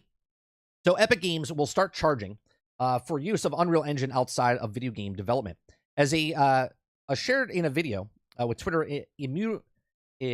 Immature Gamer X, Epic CEO Tim Sweeney announced that pricing changes during the Unreal Fest 2023 conference. At the moment, Unreal Engine is free to use, with Epic charging 5% royalty fee once the game starts to earn $1 million. Now, however, Unreal Engine has a variety of non-gaming applications, such as manufacturing. It's also, since many of the users don't result in video game royalties, and Epic Games no money from these users. As a result, Sweeney said that the next year, Unreal Engine will move to a seat-based license model in which companies will pay a license for each employee using the similar to Adobe products for any customer using the product for any other reason than game development. So, quote, "We have an engine that's completely free for anybody to use, but if you ever ship a product that royalty bearing, that you'll never pay any money at all," Sweeney explained. It continues to say, and this doesn't affect game developers, but one of these things is going to change next year in the industry and other of the game development, such as the mobility, the automobile industry, as so on. We're going to move the seat-based enterprise software licensing model to Unreal Engine. We don't have terms of the announcement yet, but we also just wanted to get this out in front of everybody for transparency, and we're going to move to the model like that. He continues to say, it's not going to be unusually expensive or unusually inexpensive, but you're going to be building a product outside of the game industry and not paying the royalty on it. Then you also need to license a piece of software like Maya or Photoshop or whatever. The terms won't change for game developers who still will be able to use the Unreal Engine for free until they earn $1 million in royalties, at the point Epic will start to take a 5% cut. This is the lowest in the industry, by the way. This will also be a relief of the development community, which is also released, hitting the Unity announcement that would also charging developers every time a game is in the use of the engine is installed. Despite the substantial apology, followed the attempt to partially walk back these plans. Much of the development community is still frustrated at the proposed changes in terms of Unity, which they're saying has effect in the future products. So a lot of people look at this and they're like, uh-oh, is Epic doing the exact same thing? And no, Epic is not doing the exact same thing. We have our problems with Epic. Okay? This is not one of the problems that we have with Epic. We actually praise Epic for letting people use the Unreal Engine to make game development, and if they start making money off it. So if I want to use Unreal Engine, okay, I can use it and just mess around and start to learn Unreal Engine. I don't have to pay a fee. That's a point. Back in the day, for editing, right? It was really expensive to become an editor, right? You had to pay thousands of dollars to get the software, like you had to use Maya or Adobe, whatever. And you had to pay thousands of dollars until that price point came down, and it was just a couple $100. It used to be like $400, $300. There was that point of, well, if I want to be an editor, I have to spend this much money, and a lot of people couldn't justify it. But now you can get a lot of software programs for like free or a small little fee. Epic is doing the exact same thing, right? Just like you pay for Microsoft's Office or whatnot of a license per year. Now Epic is saying, look, if you're a game developer, you still get to use the Unreal Engine for free. And if you make money over $1 million, then we take a 5% cut, which is still the lowest in the industry by leaps and bounds, right? I think Steam does 8%, but they also, not the engine, they're just where you market your game. They're letting you use their engine and they're only taking a 5% cut. This goes into other avenues, right? The other avenues are Epic came out and said they're spending way too much money and they need to start to try to bring more money in. Even though they're making tons and tons of cash from Fortnite and other games, they're spending way too much to try to get the metaverse going, right? This is another problem that Meta, Facebook, and Zuckerberg had, where they put billions and billions of dollars into the meta and they were losing their asses. And then he said, you know what? We're going farther, and we're going to spend more money. And you can see I don't know if you saw past broadcasts of Lex Friedman, where he's in the interview with Zuckerberg in the virtual world, where they're like, look like they're really there, but they're across the world from each other. It's pretty insane if you haven't seen it. But anyway, Epic, with all the technology that they have and what they've invested into, they got to make money somehow. So they're looking at other avenues, right? The car companies and movie industries and all this other stuff. If you're making a product outside of gaming, they're going to charge you a fee to do it. And I don't see a problem with this, right? If you're using, they can't just give out everything for free. Now, obviously, people will push back on this and say, well, they make so much money off Fortnite. Why do they need to charge me? This has nothing to do with this. All right. There's lots of different things that they're not charging. If you want to make a game, by all means, go make a game. But if you want to make a program using our software and you're not doing anything on the other side, and we can't make a license off of you, they have to make their piece of the pie somehow. So if it's a licensing fee and you're going to be making money off them, they want to make sure they get a little cut while you're making money off them. I don't see a problem with this. Let me know what you guys think in the comments section down below. I think this is smart of Epic to try to monetize the people that are not using their Unreal Engine for game development, but other software and stuff. I have no problem with this. Obviously, they got to charge something. We don't know what that price is, but that doesn't start until next year. Let me know yours in the comment section down below. If you're in the live chat right now, let me see what you guys have to say in chat. And if you're watching this after the fact, I do appreciate you very much for watching. Please make sure you share, like, and subscribe. I'll see you guys on the next one. Thanks for watching.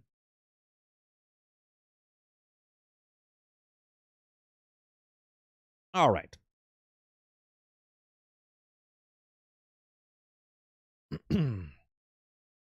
Let's see what you guys are talking about.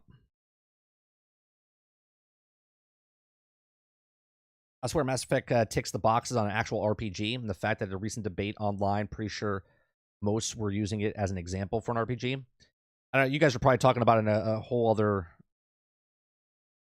thing, Reese. I don't know what you guys are talking about up on top. Oh, you're answering it, Kudapapa. I got it. I see it.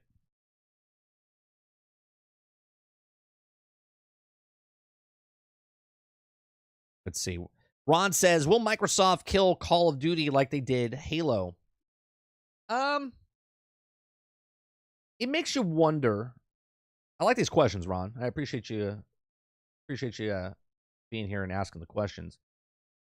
I want to see what Halo total sale. Let's look at the video game history of Halo. Right? Because Phil Spencer famously said that it's not going to make or break the franchise, right? And I kind of want to look. Okay, so let's look at this, right? So here's where Halo came out, right? Now, the landscape of Halo is in a completely different format, right? Or player base, I should say, not format. So in 2001, when Xbox launched, Halo came out and it was amazing. 5.5 million units sold for Xbox, which at the time when it came out, I think it was like 2 million, 3 million people of the 5 purchased Halo. Okay, this is Destiny now. Or Bungie. Bungie made Halo at this point. Okay. And Bungie had it and they made 5.5. Next one, 8.46. The next one was 14.5. And I believe they left at what? Was it ODST or was it Reach? I forget. I think it was Reach. Right? So you look at this and say, that's the peak. That was Bungie, and then 343 took over. Okay, and 343, I can't remember if 343 was Reach or if they did the Combat Evolved Anniversary in Halo 4. I know Halo 4 is definitely 343. I'm not sure where if it's ODST or if it was Reach. Let me know in chat. I can look it up real fast, but anyway, regardless, after the fact, right? Now, Combat Evolved Anniversary, that's just a remake. That wasn't going to sell well. To say that Halo 4 was a failure would be false, right? Because it sold 9.75 million. Okay. And then Master Chief Collection sold 8.13 plus million. Then Halo 5 sold 9.5 million. Okay. Now Halo Wars 2 is a smaller game, so it's not really going to sell as well. And then we have Halo Infinite, which we don't know what the sales are because no one's really going to buy the game. We do know I think there was like 2 million people that bought the game, but then there's microtransactions now in the game and season passes and whatnot. And we don't know what that number is, and we won't know. So to say that, is Halo dead? It might be dead for you and me, right? Because I haven't played a Halo game. Right? I haven't played Infinite. I played the multiplayer of it, but I haven't played like I played in the past. But that could be a ton of different things. I'm much older now. I don't have as much time anymore. You know, it's a long time, 20 years. So to say, did Microsoft kill Halo? I don't know. I think Halo's in the exact same spot it was before. Besides Halo 3 at 14.5 million, which is also the most Xboxes sold, was the Xbox 360 era, which was like 84 million, which we just looked up before. Okay, 84.5 million. That's the biggest install base that's ever had compared to the Xbox One and also the Xbox Series S and X. So to say, is Halo Infinite and did Microsoft kill it? I would say no. They didn't kill it. And even so, it might be dead to you and me and people that used to play it that don't play it anymore. But I don't think Halo is dead, right? So we can look up, I don't know what these numbers could be fake in every way, shape, or form. But let's see. Halo Infinite player base. All right, it's been out for a couple years. Now, this is the Steam charts. Steam charts say 256,000. That means probably maybe about 1 million people bought the game, but doesn't mean they're playing it. Right? It just means cohesive, on it. Let me see if there's another number. Active players, statistics. Yeah, this one says active players in the last 30 days is 500,000, right? 500,000. It says online players 19,000 as of right now. So it's never gone, right? But we don't know what the actual sales numbers are. We'll never know. We'll never know how much it's sold as far as, just in general, what the amount of money they've made off the microtransactions. They just put it all into one lump sum now. So, yeah, I would agree with you as Halo's dead to me. Halo might be dead to you. Halo might be dead to certain people in this chat. But at the same time, Phil Spencer and Microsoft said it's not going to make or break it. It's got its consistent basis that it comes and people buy it and play it and come back to it. I think that'll always be there. Now, to say Call of Duty, I don't know if Call of Duty will be affected to be killed. I mean, if Call of Duty sells on average 30 million units a year, but now Microsoft buys it and people that just don't like Microsoft are like, no, I'm not giving Microsoft any money. And it goes down to 25 million. Sure, that's 5 million people less buying the game. But is that a success or is that a failure? You know what I mean? I don't know. That's for them to decide based on the amount of money they put into that project and how much money they're getting back from that project and then how much money they're making from microtransactions on top of that. But Phil was wrong. It definitely did break the Halo is dead game and came out awful and still not fixed. But we tossed that word around, Rose, is it's dead. But a dead game is less than 1,000 people playing. And that wouldn't fit the definition of a dead game. Now, is there less people playing it than it was in the past? Sure. You could say every game after which Halo? After Halo 3 was a failure because it sold 14.5 million units. I don't disagree saying that it's less popular. Do you see Activision possibly working on the new Halo? Potentially. I would say it's plausible. I would say it's plausible. They are out and saying that 343 needed help, and they did pick up they will be picking up a crap ton of studios that could help out. So I don't know. It'd be interesting to see. Since 343 took over, it's been a failure and has yet to make a good Halo. Again, Rose, I'll go back to the actual stats.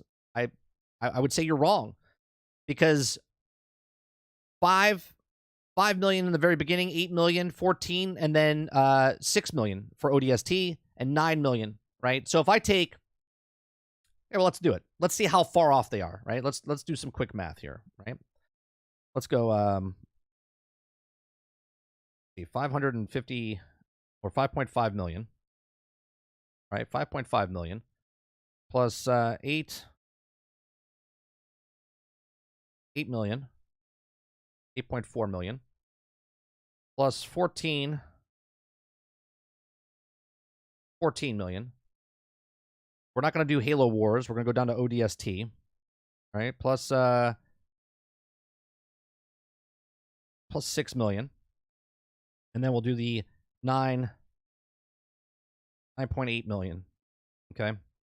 That's 44. That's 44 million. Let me write that down real fast. That's 44 million. 44.6 million. Okay. So now let's go with 343, right? Do we know, is that 9 million? You know what? I'll just look it up. Did 343 make ODST or did they make Reach?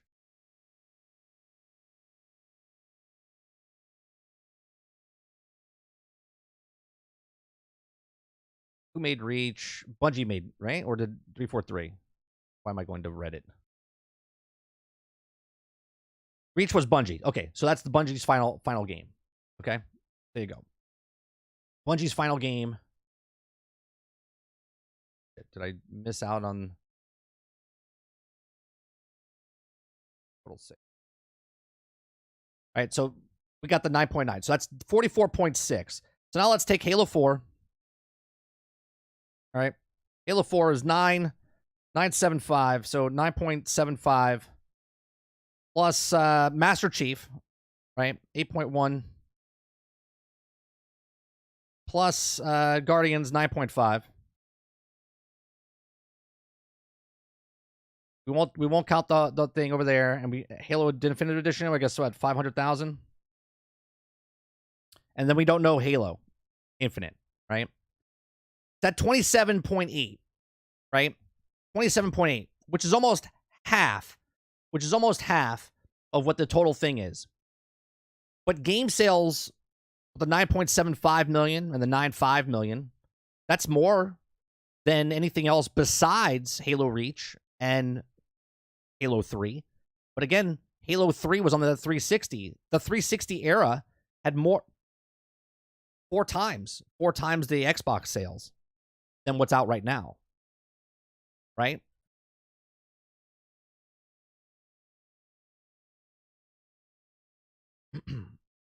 It's by far worst game in the franchise. I mean, I haven't played it, so I can't argue the point if it's good or bad. I played the multiplayer, more Halo, right? And we don't know the sales of Halo Infinite. I don't think it's 20 million copies, right? So it would have to have like 20 million copies sold to be popular. But then again, in their world now, it's not about purchase; it's about engagement. I mean, I'll agree with you that 343 is worse than Bungie, but to say that they're not successful, they're still making 9.5. I mean, 343 has had two games, okay, that were over 9.5 million copies. Right? And then they had a third one at 8. So that 8 kind of crosses off this one, this 9 crosses off that one, and then this 9 bumps up into this one. This is the big one, 14.5 million units for Halo 3. Activision make a new Halo game. They just bring in the worst micros, just like COD. I kind of agree with you there, Jesse. Halo Infinite is the worst of all of them. Again, I have no say in it. I never played it. Me and Sarge might play it by the end of this year. It was missing co-op, so they lost me on that. I don't know anything about it, Titan. I didn't play it, so don't even care anymore about Halo. Chief is also not even on the box any longer. Chief is not even on the box any longer. Yeah, we talked about that, Rose. We said that the new franchise is Starfield, and I think that's going to be, pulled off to the next thing, right? So when they start selling consoles in the future, whatever the next hot game coming out, they'll throw that on there. I don't think it's about games individually anymore. I think it's about Game Pass. Game Pass is that box seller now. Powerball says Bungie only good game was Halo though. Destiny is semi-fine at launch, and anything after the Bungie has gone downhill. I mean, well, Destiny is the only thing they've worked on, and you can't say Destiny is a failure because Destiny is extremely popular. It made boatloads of money, and still does to this day. Powerboss. Only reason Halo Infinite is still have a player base is 100% because of multiplayer. But couldn't you? Yeah, but Sean, couldn't you say that that's the only reason Call of Duty has a lifespan is because of multiplayer? Once you beat the campaign, you beat the campaign. Right? If there was no multiplayer in Halo and there was no multiplayer in Call of Duty would be a dead game as well, by that logic. Who's the character in Starfield? There isn't one. It's the game. Like there is no main character, boss. That's what I'm saying. There is no main person. That Xbox has literally shifted to Game Pass is that seller, not a Mario, not a Halo, right? Not a, you know what I mean? Like they don't have that brand anymore. They're going for an object is the marketing tool. What about CD Projekt Red taking the number from Starfield for Cyberpunk 2? What do you mean taking the number What about CD Projekt Red taking a number from Starfield for Cyberpunk 2? I don't know what you mean by that, boss. Sorry. Skill Up Space Marine 2 first impressions video. He confirms that the game comes out 12/10 mark. Okay, let me go to that one.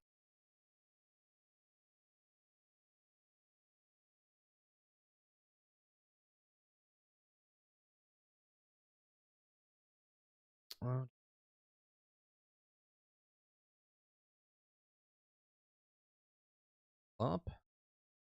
Oh. Where's his first impressions? That's Wayfinder. Space Marine 2. Over a month ago? That one? Okay. That one. And then you said 12/10 mark. 12/10. Now going to go play some Dark Tide just to kind of scratch the itch while I wait. I will review Space Marine 2 when it's out next year. For now, thank you very much for watching. Like and subscribe, all that. Just kind of glances it, though, doesn't he? Does that confirm it? Does that confirm it, though? He just says next year. Does he? They haven't come out. So to say it's confirmed, he can't say it's confirmed, L. Even if he knows something, confirmed would mean that the company itself has confirmed it, meaning it's true.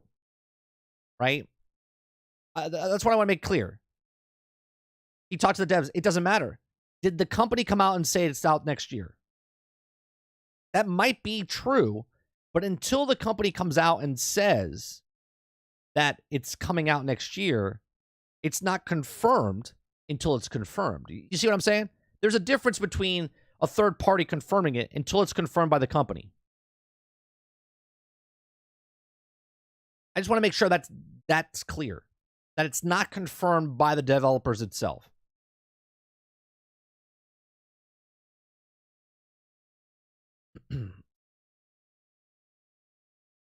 I also heard that Space Marines 2 got pushed because I'm excited for the game. Yeah, I'm excited for it. I'm just saying that to say something's confirmed without it being confirmed from the actual people making the game, you can't say it's confirmed until they actually confirm it. That's all I'm saying.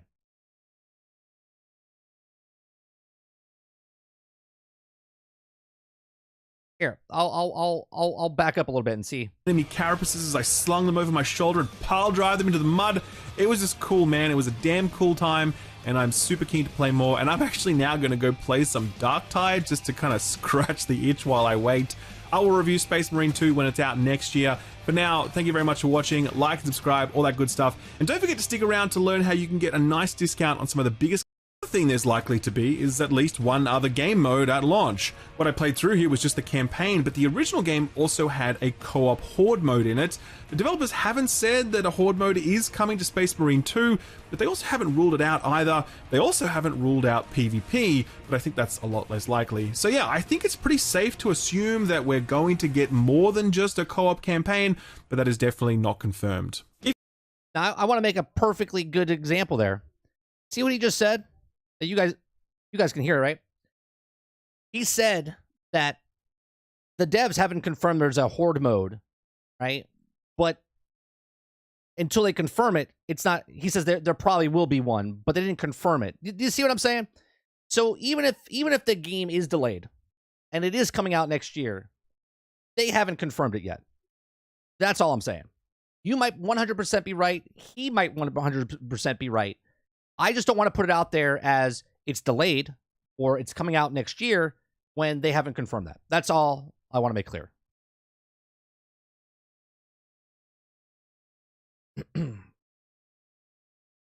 Let's see what else you guys are saying. Travis says, 30, as a gamer who actually knows stuff, unlike some people, simple questions, Mass Effect is an RPG, yes or no? Yeah, it is an RPG. But at the same time, lots of games are RPGs and whatnot. But yeah, Mass Effect is a action RPG.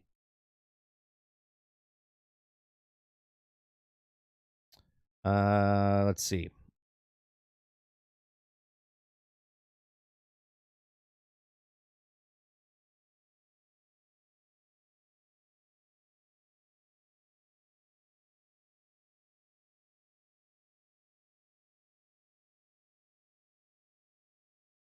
And let's see.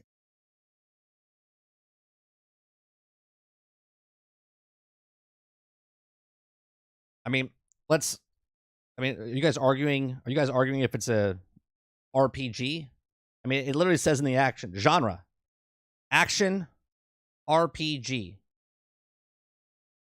What it says. What it says. Action RPG.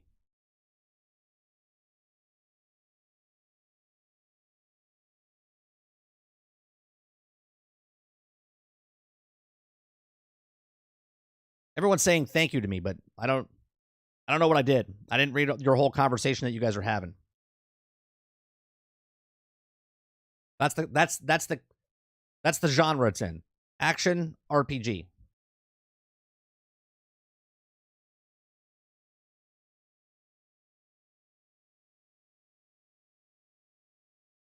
"5 minutes of research undoes 30 of arguing the sim." I mean, I don't understand. You guys couldn't do that. You guys are battling back and forth what you feel like a game is. You're like, I feel like it's an RPG. I feel like it's a role. I feel like it's a like it's an action RPG. That's what they said it was. The debate is true RPG. Is a third-person action game with RPG elements, not a full RPG like Fallout, Skyrim, etc.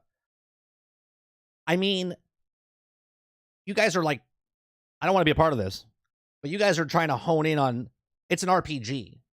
Now, your debate on is it a true RPG? I mean, no. Is it like Dungeons and Dragons? No.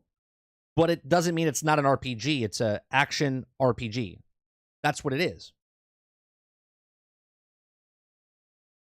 Well, it's not listed as an RPG. It's listed as an action RPG. The fact that yes, as an action RPG element, but it's on the rails for a story experience, it's a shooter first. Well, the first one's a shooter first, but you guys go down this. You guys go down there. Action is just an adverb. No, it's the actual part. It's action RPG. That's the genre it's in. Like if I went down the horror section, then you're playing a horror game that's an RPG. It would be a horror action RPG, right? If it's a sci-fi action RPG, that's the section it's in. Like if you worked in a video store and you had the different things, there would be multiple RPG. You could lump a whole bunch of things into RPG, but if there was a dedicated action RPG, RPG, role play, like real time RPG, there's a whole bunch. Action RPG is still an RPG, sure, but it's an action RPG. It's an ARPG, like Ford just put it, right? Diablo is an action RPG. You could say it's an RPG, and you would be correct, but it's an action RPG. That's the clarification that they put it under. So if someone's looking for a game, they're like, "What type of game is this?" They're like, "Oh, it's an action RPG."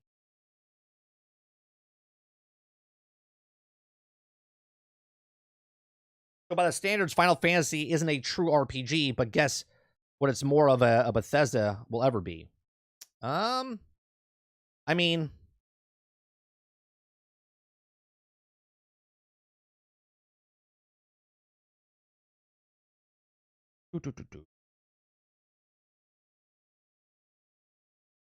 let's see. Final Fantasy,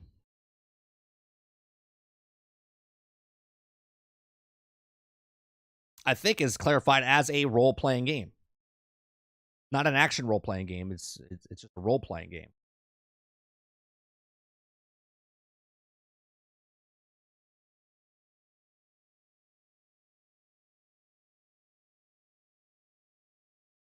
Let's see.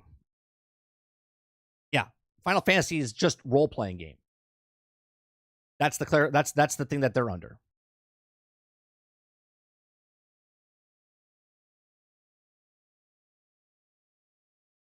And Starfield, yeah, is an action RPG. Correct. Without RPG, the Final Fantasy Bethesda doesn't even exist. What does that what does that have to do with anything?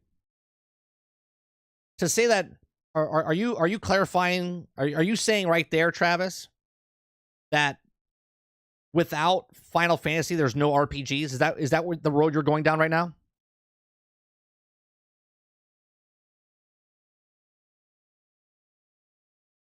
Is that the hill you want to die on?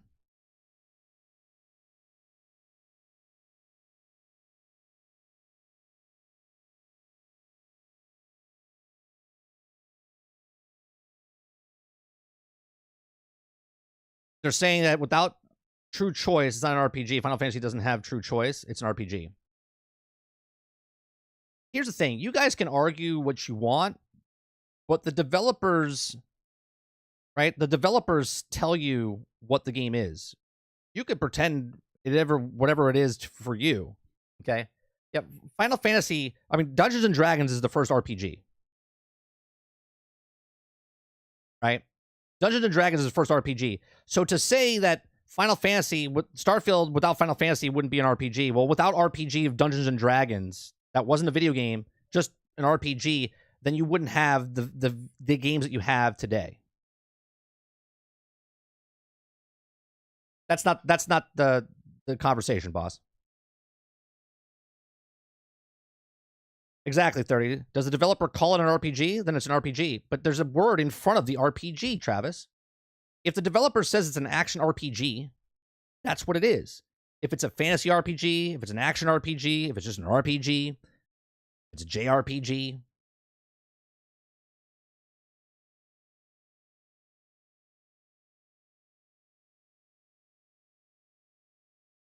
Also, wasn't the first game RPG Ultima? You might be right as far as video game for Ultima.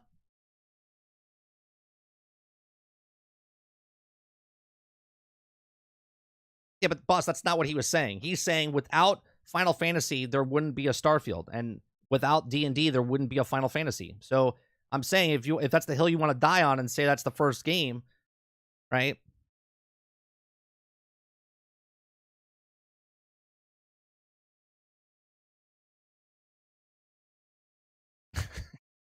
Silence like, well, if we didn't have medieval times in the world history, then we wouldn't have RPG.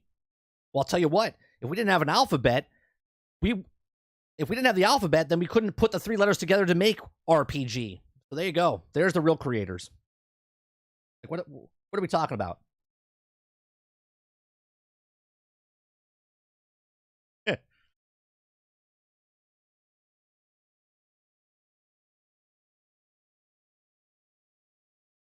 If it wasn't for Adam and Eve.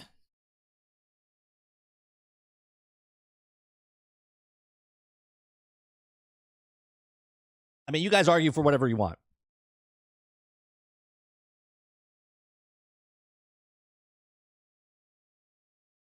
You just blew my mind. You're welcome, Bone. You're welcome.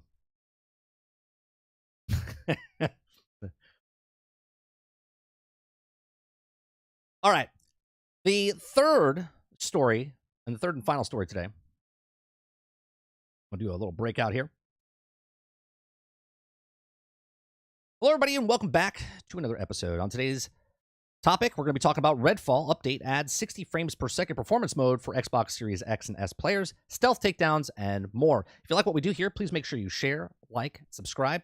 We do a live show every single day, Monday through Thursday, from 10 o'clock in the morning till noon Eastern. This is a breakout video of that. So if you'd like to come and talk to us live and chat and have conversations and debates of stupid things like what's an RPG, come to our channel. Okay, so Redfall update adds a 60 frames per second performance mode just a couple days ago, and in our channel, one of our mods, Krebsy, was like, "Hey, how come?" And this is before, I think, the end of September, maybe the beginning of October. He was like, "How come Redfall doesn't have anything? We haven't heard anything since it came out. Are they going to be up with an update?"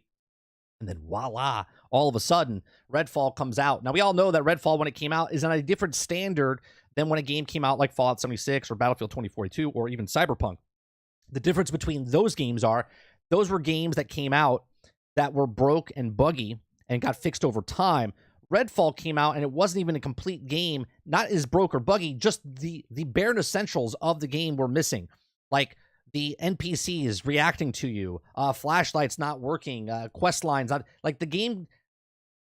In my opinion, is the first game that no one ever wanted to work on. Right? They made Anthem for God's sakes, and they're like, yeah, we believe in Anthem.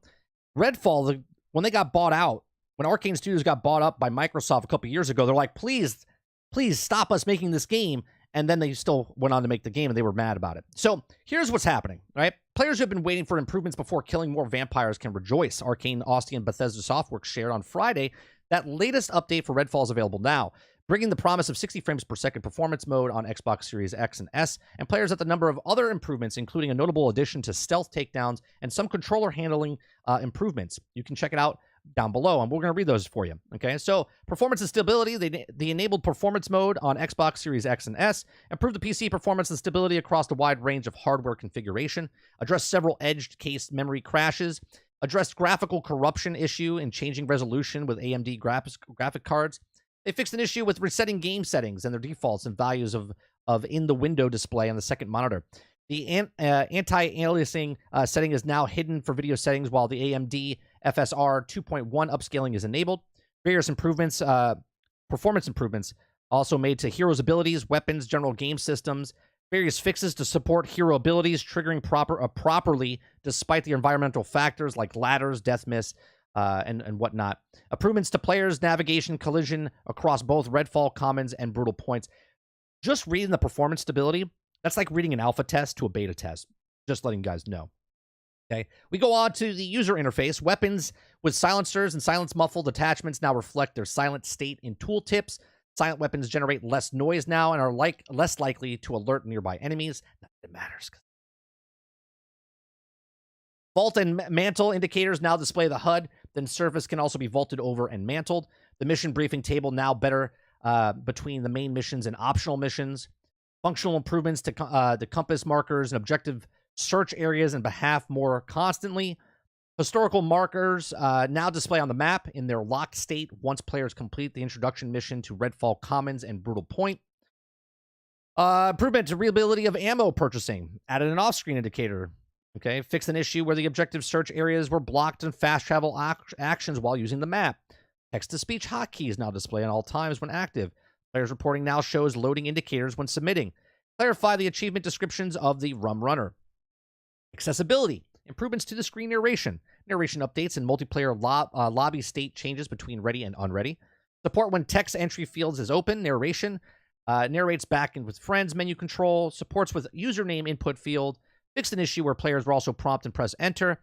Supports a navigation control for hero select system selection. Narrates the game invites and friends request notification. When selecting a locked difficulty or the screen described difficulty types of locked.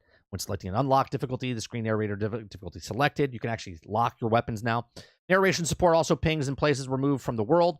Fixed an issue where also screen narration in Bethesda net models. Removed an incorrect prompt to press enter to input email address. Yeah, like blah, blah, blah. Gameplay. Let's go down to gameplay, shall we? Numerous improvements until the aim assist and dead zone tuning. The more the options the players are customizing these settings in both controller and keyboard and mouse. Arcane recommendations for fast-paced multiplayer FPS fans. Check the medium, high, or linear input responses. For slower single-player FPS fans, check out the default low, medium input responses. Increase, decrease your control sensitivity. That wasn't in the game. For players who turned up their control sensitivity, considering trying to default strong, very strong aim assist, strength, ADS, snap, strength would also be like that assists. For players who turned down their controller sensitivity, tinkering with the input responses. During the settings in missions, they will now fill the player's pistol, shotgun, and assault and rifle ammunition. Add new vampire nest spawns to Old Town and Sidwick neighborhoods. Add a tutorial blade archive entry for physical residual. Residual? Can't read that. C4 no longer remains the world after exploding. Various fixes for missions objective perspective and added mission dialogue for fall like lightning. The combat, the actual gameplay. Players can now sneak up on people and take down unaware cultists. Amazing. Increased open world enemy population. Amazing. Added unique open world enemy encounters in Redfall. Amazing. Added elements to the light and reflective clothing of vampires and human NPCs to aid in visibility during the night. Is the ammo pickups in the areas surrounding the fire station. Enemies now repositioned to avoid friendly fire. Bribin is now guaranteed to shock nearby enemies while using the siren. Remy has now been alerted when they were in Brimbon is downed. Fixed the several scenarios where enemies could also become stuck in the idle state and stop engaging with players. That's basically the entire game. The NPCs, you would go up to them, shoot them in the face. They would just stand there and look at you like, what are we doing? Okay. Sights and silencer barrels have been updated. Sights using a green and miss have also been tuned up. Scaling and positioning of the magazines have been improved to prevent clipping and other ammunition issues or animation issues. Improved rook combat behavior in Black Sun Boss Arena. The environment reference of Brutal Point District have been added into the map. Other locations in Redfall Commons. Improve the lightning presentation in Black Sun Boss Arena. Improve the visual fidelity and physics space in Butterflies, Fog Packs, and Black Sun's glowing sigil of various water effects. And the multiplayer. Added visual distinct player indicators and markers for multiplayer sessions. We complained about that day one. Couldn't tell where people were on the map. Improved player ping visibility. And the light out achievement will now be awarded. So, back when it first launched, managing the editor, Jez Gordon, wrote on Redfall's review, sharing that the glimpses of Arcane's greatness do exist in Redfall, and the art direction is suitably creepy, masterfully riding an uncanny valley between SATAM cartoons spliced together with truly grim story beats. The haunting open world oozed atmosphere with the head mists and great lightning and impressive draw distance that dull in 30 frames per second frame rate, controversially. Okay, the gunplay works too, and stalking vampires feels good. However, the overall result just feels like a step into the 3 down from the studio's typical capable of it. Okay, while it's obviously wished a lot of features have been presented to Redfall first launch, I'm glad developers of Arcane Austin and Roundhouse Studios haven't given up on the game, merely delivered the promise of performance option, then bounced. Okay, it says, never hated Redfall, but the longtime fan of previous Arcane studios like Dishonored and Prey, also definitely disappointing, and lots of ways I'm looking forward to testing out the changes shortly after. Look, here's the thing. We just talked about Cyberpunk 2077. 3 years later. Okay, this is a state of the industry where games come out and they're broke buggy. And I made the example before, Fallout. I made the example of 2042, Battlefield, Cyberpunk, Fallout 76, pick a game, choose a game, Marvel's Avengers, okay, where they come out, they're broke, buggy, incomplete, and then they make a fix, okay? First impressions are everything. The only saving grace for this game, okay, which is not going to have the same effect as what Cyberpunk happened or No Man's Sky. No Man's Sky came back years later and kept updating the game and giving more, never really going on sale. They always kept it around $40-$50. And they just kept making people buy the game for the first time. They're like, oh, all these updates? You waited, 3 years, buy the game. You waited 4 years, buy the game. 5 years, buy the game, so on and so forth. We're 7 years into No Man's Sky, and No Man's Sky is in a great place right now, right? Battlefield 2042. We're 2 years past. It's in a better state than it was when it launched. Fallout 76, we're like 3 or 4 years after the launch. A much better place than it was when it launched. So if you're a person that's picking up any of these games I've just said for the first time, even Cyberpunk 2077, you're going to be like, I don't understand what the hate was. Right? Because everything is fixed.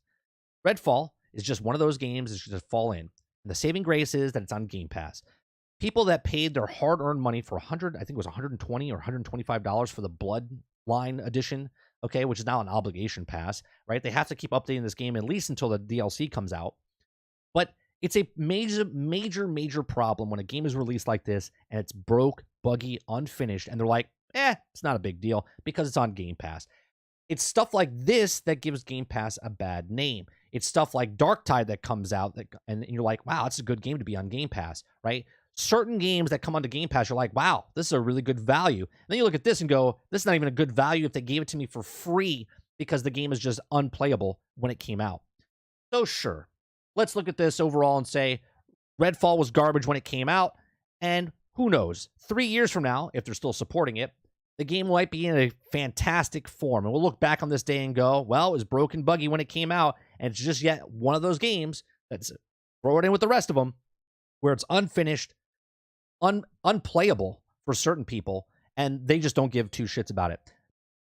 Are you going to give Redfall another chance? I'm not giving it another chance anytime soon. Once they come out with the DLCs, once they come out with all the other stuff, maybe next summer, I'll give it a shot. But I am not downloading this game again to give it another shot just so you guys can even look at it. I don't want to waste my time and then to waste your time again. There's other people out there that are covering this game, that are playing this game, that are saying it's in a much better form and it's 60 frames per second. But you know what? The ship has sailed, and I'm playing much better games right now that don't need 6, 8, 12, 18 months to fix and be done. So these are my thoughts. Let me know in the comment section down below. Are you going to give Redfall another shot? Let me know in the comment section down below. Let me know in the live chat, and I'll see you guys on the next one. Thanks for watching. All right. Sorry I went down with the breakdown of what Redfall came in, but, you know, it's now a buttery smooth shitty game, Crowded House says. Let's see. Looking into the G920. Can't wait to try it again. Yeah, Mo, I'm not giving it a shot. If it's great, it's great, but I'm not going to give it a shot until it's all done, because this is just the first steps to make it better. This is right now where Redfall sits, I feel like, is the beta test. And 6 months, 8 months from now, it'll be the actual release once they have the other thing. It'll be like the 2.0 of Cyberpunk, but for Redfall. Makes it feel and look like it's a completely different game when it launched. Now waiting for them to take the concept art and turning it into a real cutscene. Oh, right, they have that comic book stuff, right? There's no cutscenes in it. It's all book story. Let's see. Getting a little tongue-tied reading. Yeah, I am, boss. Right, they made the game playable. Amazing. So you mean that they put some actual game into their game? Right, Rose. That's right. They did us a favor by actually. I really do feel sorry. They should give everyone that paid $120. They should give their money back for that, whatever it was, the Bloodlust or Bloodline, the Blood something DLC. They should give every single one their money back for that. It's also too bad with all the update stuff, they won't replay or recritic it and changing the score, so people might actually want to try it now. That's true. A lot of people don't go back and like refix the scores and whatnot. When has the update rolled out? I think it already rolled out. Crowded. I think it came out on the 5th. Yeah, 3 days ago it came out. Yeah, 3 days ago it came out.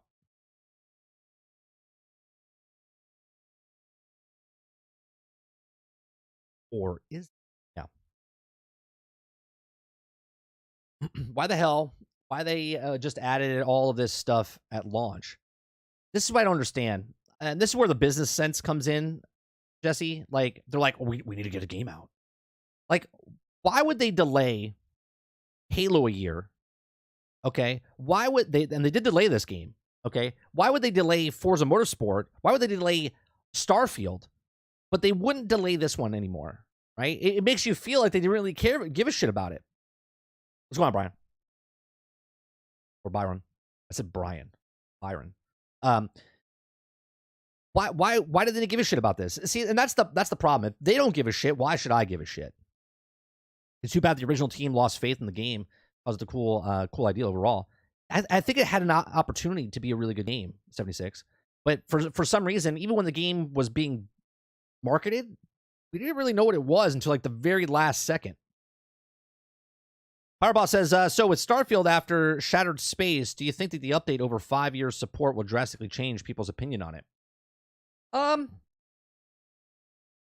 think after the DLC, are you asking if they're going to have like a cadence, boss? Because I'll be honest, Starfield at launch wasn't broken buggy. There are moments in the game that are buggy, but the game itself, I mean, it's not flawless by any means, but it didn't come out like these other past games I've mentioned, right?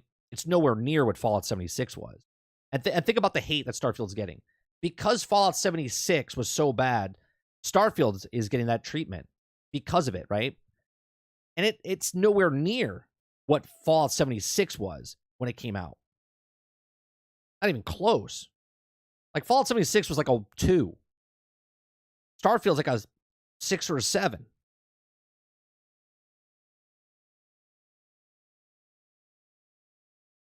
Having Grace is what we have a better vampire game coming next year, namely VTM Bloodlines. What's VTM? I don't know what the VTM is, Travis. Another live service game, just what Game Pass needed. That's how they survive. That's how they survive. I mean, think about it. Even Starfield, at a certain point, will be a live service game. And I'm not saying it's a live service game like multiplayer or anything like that. I'm just saying that they're going to constantly give you updates. So if you didn't buy the DLC right now, right, and it's on Game Pass, you could just buy the DLC without purchasing the base game, and then just buy the DLC, and then the next DLC, and then the next DLC.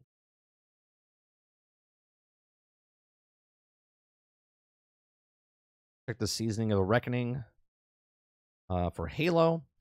Titan says it's a shame. Rush the game and release it, or release it now with lots of other games.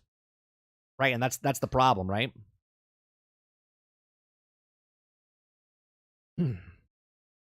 Better opinion, don't make it period. Or yeah, but I'm here for it all. Watch it get good or fail. Yeah, but that's the problem though, Mo. It's not that the fact that like you're playing, because you're not right. What's it off your back, right? If you're on Game Pass, broke, buggy, unfinished, incomplete, delayed, it doesn't really matter because you're paying $10 a month, and when it comes, why not try it, right? The thing for me is that I don't want to promote that game unless it's to what my standards is. And I played it originally with Sarge because it's fun, it's content, right? We played it, and then we see the problems, what it is, right? I played it solo, and then I played it co-op to give the people that wanted an idea what the game was, give you both sides, right? What was it like playing solo? What was it like playing with a group of people? And on one end, that's what I'm trying to do. Just like the game I showed this morning, Speedstorm, Disney Speedstorm, right? Some people are going to love it. Some people are going to hate it, right? Some people are going to love it. Some people are going to hate it, but I'm just trying to put out the information for people, and you make your own decisions, right? But you're absolutely right. As a Game Pass owner, why does it matter, okay, if a game comes out broken, buggy? You didn't put your $70 into it. The problem is that they charged $70 for this game. The problem is they charged $125 for this game. That's the problem.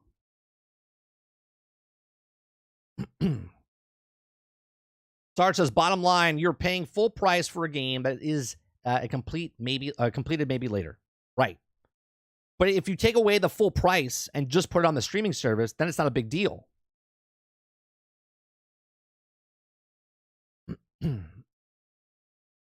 Oh, okay.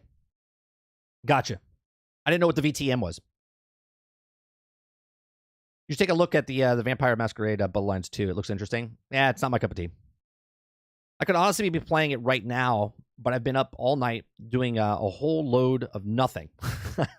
I should play plenty more, and I have but it's just Starfield, not just Starfield.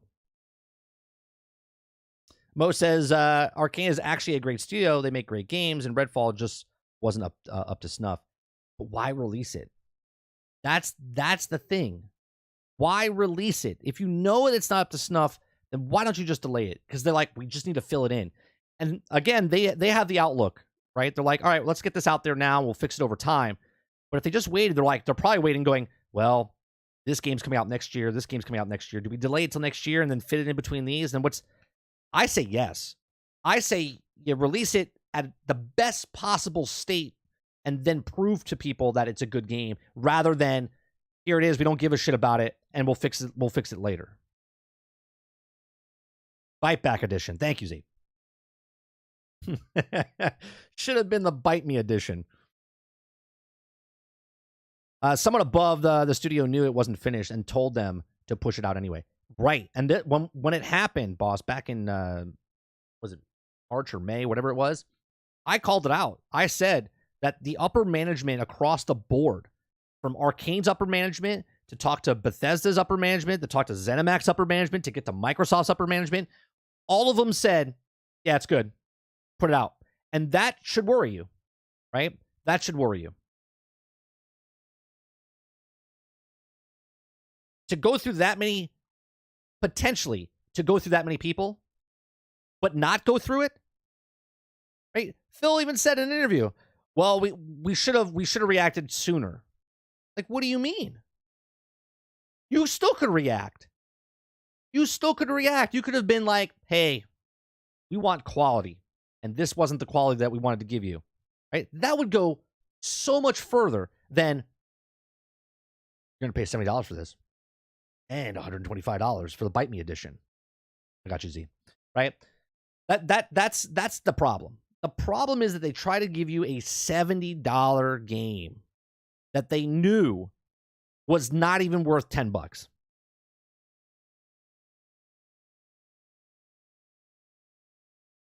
But Travis, you hate Phil, but the upper management, before it even gets to Phil, failed. You understand? When Phil comes down, okay, he's controlling everything. And he's put people in positions, or the company itself has put people in positions so that the leader of the whole company can look at their leaders and go, so what's the problem with Redfall? Nothing. Everything's good, Phil. And Phil then goes, all right, everything's good, right? He does not have the time to physically go and watch every single thing. Okay, this is not to protect Phil. This is how businesses are run. You have people that are put into hierarchy of positions that you trust, that when someone says something, okay, then they're like, hey, it's not good. They're like, all right, what's the problem? What do you need? What do you need? They're like, nope, everything's good, right? You can't get mad at the waiter or waitress if something's wrong with your food, and then you're like, this is undercooked. And they come over, everything okay? Yeah, everything's fine. Everything's fine. And then bitch about the uncooked food that you have on your plate. You have to speak up. You have to say, hey, this is uncooked. And the manager comes over. I'm sorry for the inconvenience. Let me fix that for you.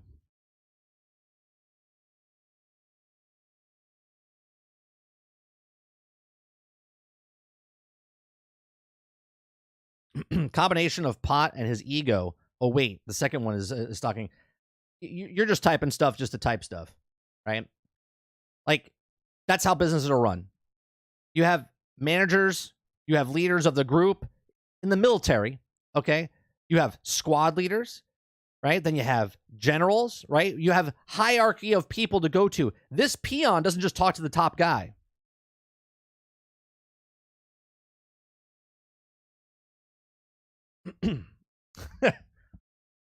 And here comes Dupless,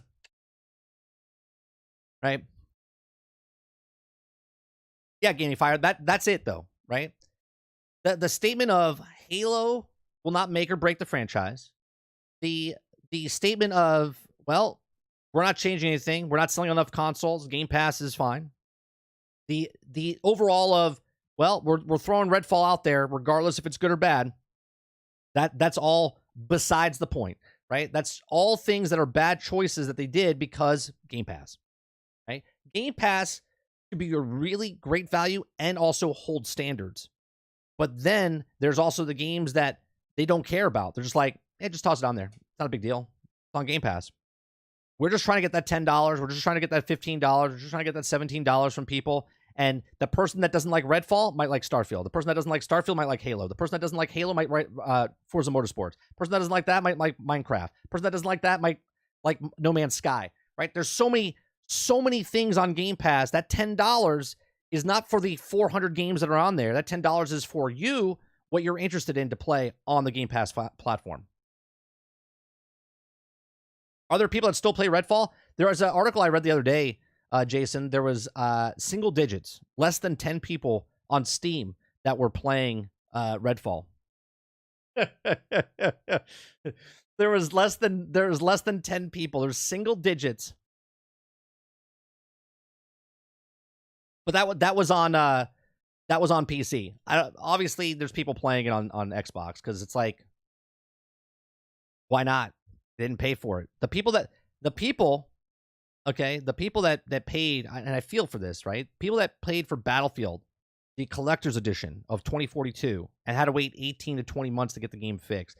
The people that played for the collector's edition for Cyberpunk 2077, or the collector's edition for Fallout 76, or the collector's edition for all these things, and yet they are the top fans. Those people are so willing to give the money blindly to those people, and they get dicked on, shit on, okay?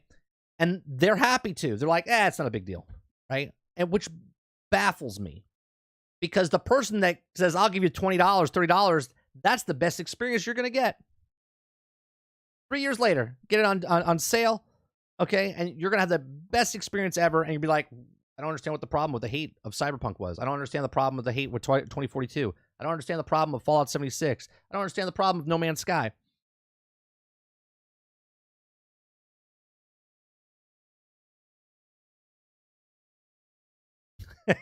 Still one more person than it should be, 30.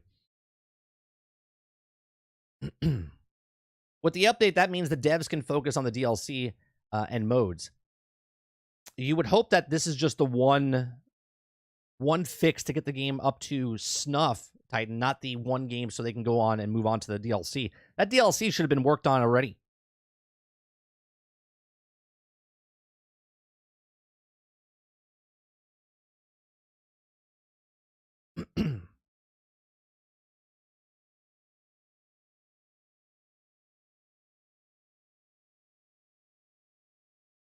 I mean, you're all saying different things, right? And none of those are confirmed. Just to let you know.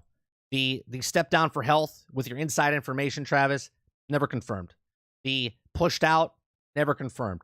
Not to say that these both things could be plausible, just that what's confirmed is that he's stepping down.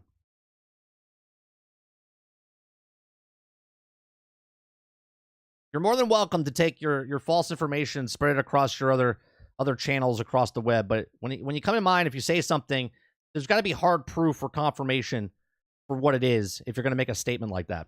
That goes for anybody, not in particular people.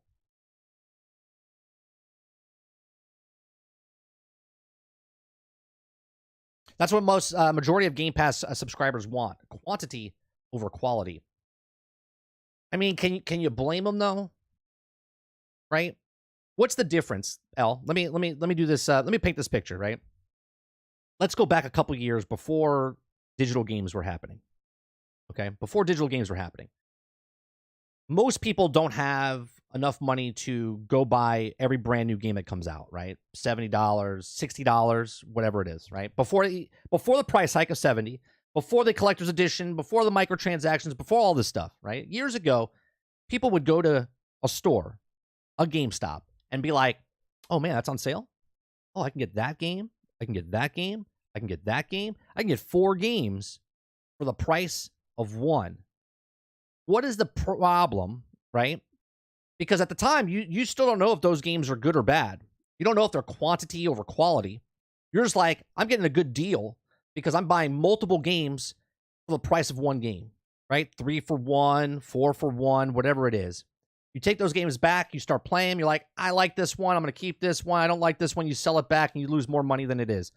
What is the difference between that and paying $10 or $15 for a PlayStation Plus or a Game Pass or Amazon Luna or whatever, where the games could be okay, or they could be shit, or they could be great?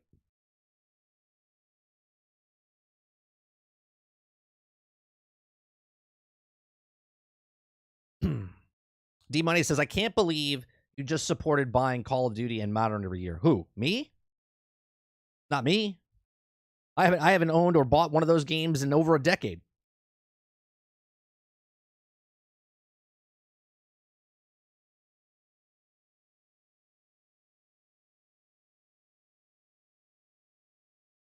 This is I know you are. Okay.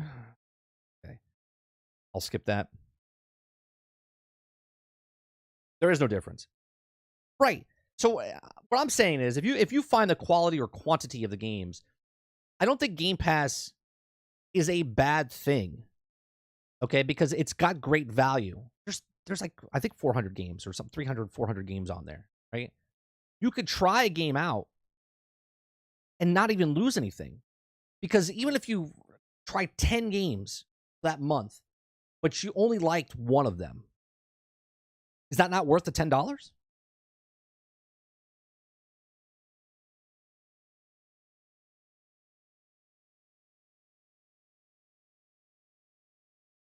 Fireball says, yeah, he wasn't fired, but he was probably told you can either retire or get fired, and effective October 1st, has no longer making decisions already sounds fired to me. And boss, I agree with you. We've talked about this, right? I told you what I thought, but I don't say what I thought as proven. You know what I'm saying? That's all I'm saying. some of you guys come in, and I'm not saying you, boss, or power boss, or anybody in particular. I'm just saying people come in, they say things like it's facts, and the only facts that we have is what was reported. Unless I'm the actual reporter and I interviewed somebody and I know something that you don't, I still can't confirm it until they confirm it. We might look down the line and go, yep, see, it was pushed out.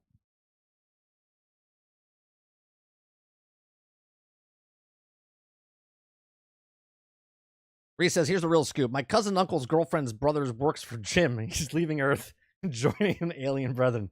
Bueller? That's exactly, Reese, how the internet is today.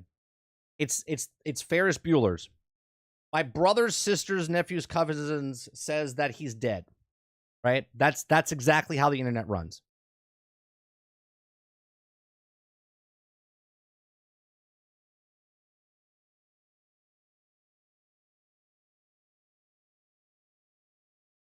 Oh, absolutely. And I 100%. Look, I'm not saying I disagree with you, because I literally made a statement of, I think that he could have been pushed out, and these are the reasons that he got pushed out.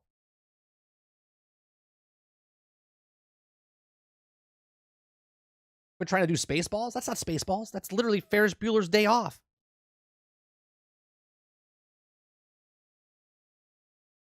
Ford says, not a fan of Sony, but I don't see why he'd be fired, forced out. He's done well by PlayStation brand as far as I know. Right. And that's exactly what I'm saying, Ford. I made a point, was it last week's show? I made a point of how good he was, and it's highly doubtful that he got let go because of this. But at the same time, here are the reasons that he could have gotten let go.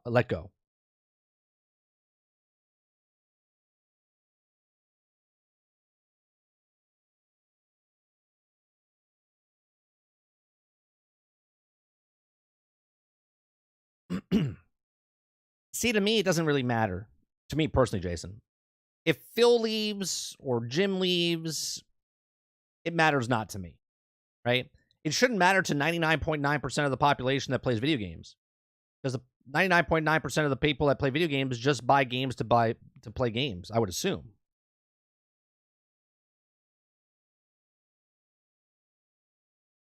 Right? Until we get that story from like Jason Schreier or a credible source, right, that says the real reason Jim Ryan left. You know, the story told 3 years later.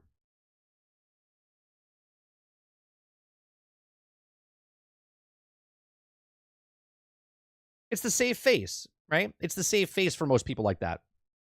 The other guy I'm watching says, wait to see if Jim pops up working somewhere else, then that'll tell you that he was fired or retired, forced out. As long as it's after March, or I'm sorry, after April 1st, right? Because what's his name from Nintendo? What's his name? Dupless, you know his name. I forget the CEO of Nintendo before Bowser, Doug came in, right? He left and then went to GameStop for a bit, right? Was he fired? No, he literally left. Reggie, thank you, right? Reggie left, okay, and then he worked for another company, and then he left that company, right? So to say that he got fired or whatnot, I think there's a short lifespan to majority of the CEOs of companies, man. Like, you can look at certain board of directors, or you can look at CEOs of some companies. Hell, look at the president of the United States. They go from like youthful looking to like death within 2 years because of all the stress that they have.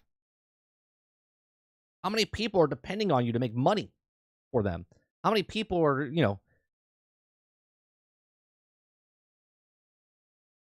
Jim Ryan not staying until Spider-Man 2 releases a red flag to me. But why? Him staying or not staying, is that going to affect Spider-Man sales of the people that want to buy Spider-Man? Should have read as a fired / forced out or retired. Not the way I put it.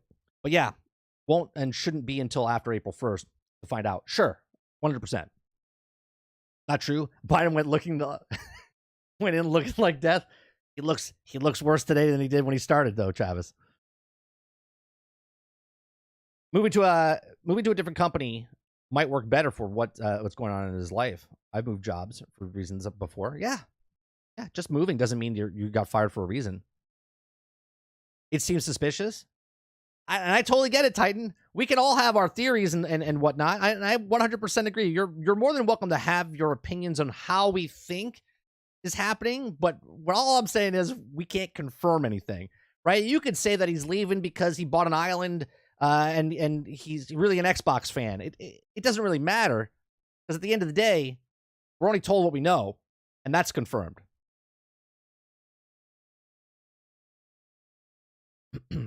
I agree with you, 30. Game Pass is hands down the best value in gaming. I just want to get more Game Pass subscribers, ask for better quality games. Well, I think the only way that happens is what's happening right now. We don't know how many people are actually on Game Pass. The last number we know is 25 million, right? We know that they're moving people from gold over, so that might push it up to 30 mil, okay? And they might have picked up a couple mil from Starfield or whatever, right? I think the only way it grows is if they look at it and go, okay, if you want to grow this, then we got to get better quality games, right? Majority of the games that Xbox makes are in the 80s, right? Is that shit games? I don't think that's a shit game. I think that's a good quality game. Majority. There are some games that fall below the quality insurance, right? And I don't think they're shooting for 95s. I think they're shooting for 85s. Okay, and if they can get it around the 85 to 90, I think that's a win for them. Now, is that going to push up? Do they need to get in the 90s, 90 to 95s? Do they have to get in the 95s to 100s to pull subscribers in? I don't think they do. I don't think most people that play video games that they're looking for care about that number. I gave you facts, 30. Dude's an alien.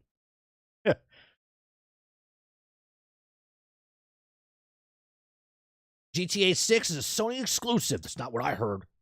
It's not what I heard, Water. My brothers, dogs, cousins, nephews, sisters, uncle barked and told me different.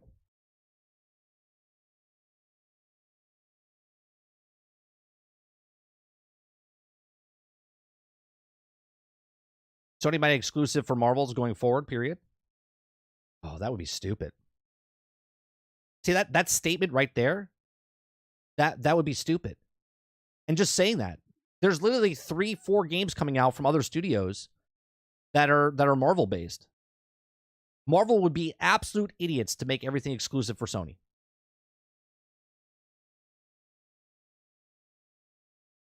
Power Boss says, would you say it's better practice to make all third-party games time exclusive, only not exclusive forever? Save that for first party. Third-party exclusive. So you're talking about, like, for instance, right now, Darktide. Darktide is only on Xbox and Microsoft PC and not on PlayStation. Are you talking about that time exclusive, or are you talking more time exclusive like Harry Potter's Legacy? Sorry, Hogwarts Legacy, where they're putting a mission behind paywall, or a time exclusive, not a paywall, but a time exclusive.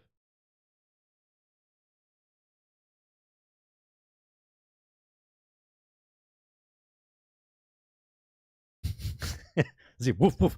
What's that? What's that, Lassie? Jim Ryan quit. Oh my God. That's amazing. I'll run to the press and tell him. Thank you, Lassie.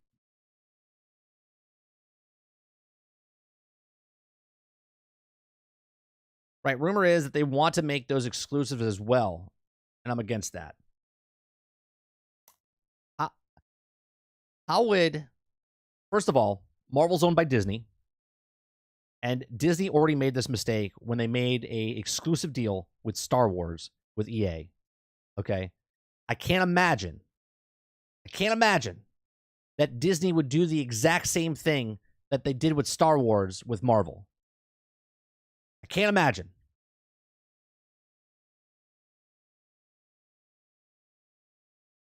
I'm not saying it's not going to happen, but I just can't imagine Disney seeing the flops that happened because they signed an exclusive deal with EA, and now we're getting multiple Star Wars games, okay, from multiple developers, and for them to turn around and go, yeah, Marvel's exclusively for Insomniac or Sony.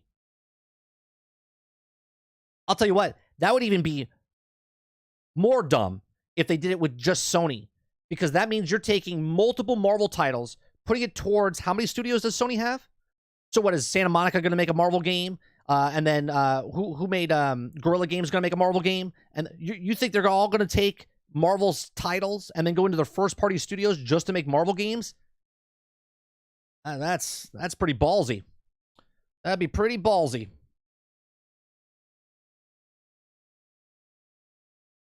Like Sony trying to buy exclusivity forever from Square Enix for Final Fantasy games, for instance. Sony Entertainment is a third party for Sony, which disagree with. Well, Square Enix made a deal, right? So they're taking Final Fantasy games over to Xbox now. I think if you have a company like you buy Insomniac and make Spider-Man into first party title, and you buy Bethesda and you make that into first party title, I think if you buy something, you own something, you can do what you want with it. If you want to make it third party, make it third party. If you want to make it first party, you make it first party. But games that are outside those realms, like if Star Wars Battlefront 3 comes out and Sony buys exclusive rights for EA's Battlefront 3, no, I'm against that. Okay? If Battlefront 3 comes out and it's on all platforms, then that's what I want. Right? I hate that they take like a game that's third party and put it over. They did that with Final Fantasy for years. They did that with Grand Theft Auto back in the day. They've done that with other games on Microsoft as well. Okay, like with Tomb Raider, right? I don't like that, right? If you buy exclusivity for a third-party game for a short period of time, it kills it. If it's a third-party game, make a third-party game. If it's a first-party game and you want to put it on all platforms, sure. If you want to put it on just your platform, I'm okay with that. Personally.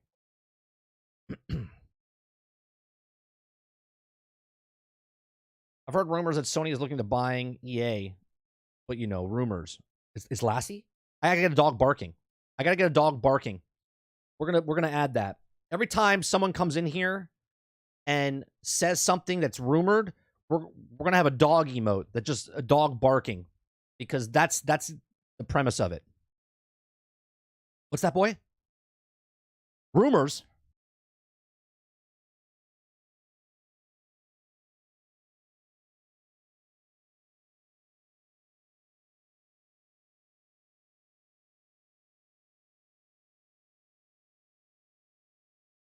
I'll give Marvels to Insomniac to make more Spider-Man-esque games. I wouldn't.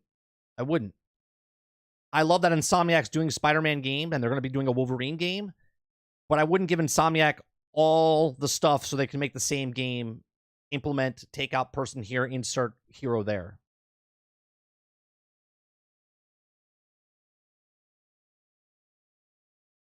And I don't think, like Mo's saying, I'm pretty sure EA is, let's see.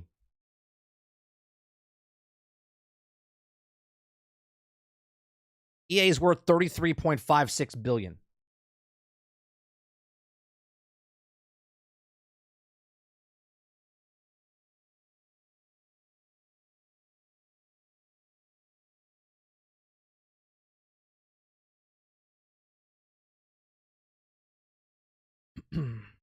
Sony's worth $104.11 billion. That's the market cap, though. That's the market capitalization.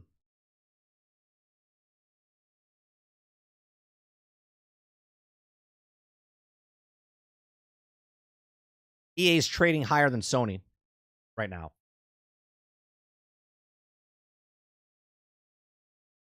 That's what I was getting at with the comment. To remove Spider-Man and insert new Marvel hero. Yeah, I wouldn't want that. The problem with that is this is why movies, superhero movies aren't doing well anymore, right? At least in my opinion, is because that all the movies that come out, most people, the normies, don't really read comic books. I used to read comic books. I don't even read comic books anymore. But I know of the characters, right? From the past of my childhood and whatnot. But if I come out with a Batman film, to comic book readers, Batman's different than Aquaman. Aquaman's different than Superman. Superman's different than Green Arrow, right? Same with Iron Man and Wolverine and Spider-Man and Doctor Strange, whatever side you're on, right?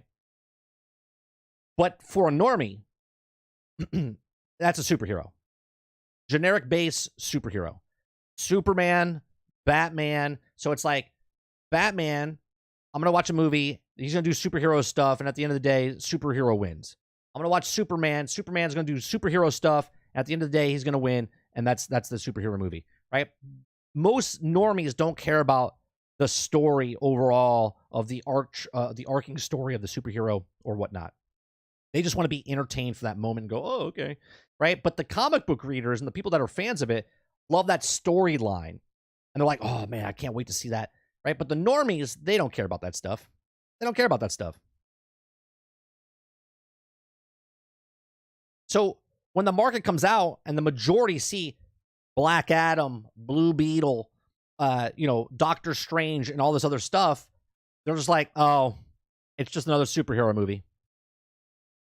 I'll wait for that to come out. I'll wait for that to come out later.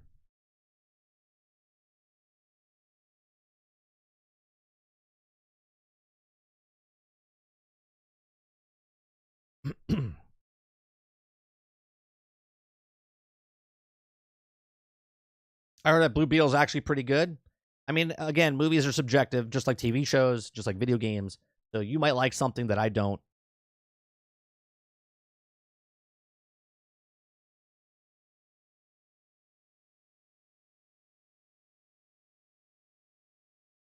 Let's see what you guys are saying. Eclipse says, I hope Wolverine is mature. At least I'm going to get Spider-Man 2 because I have a friend that's splitting the price with me.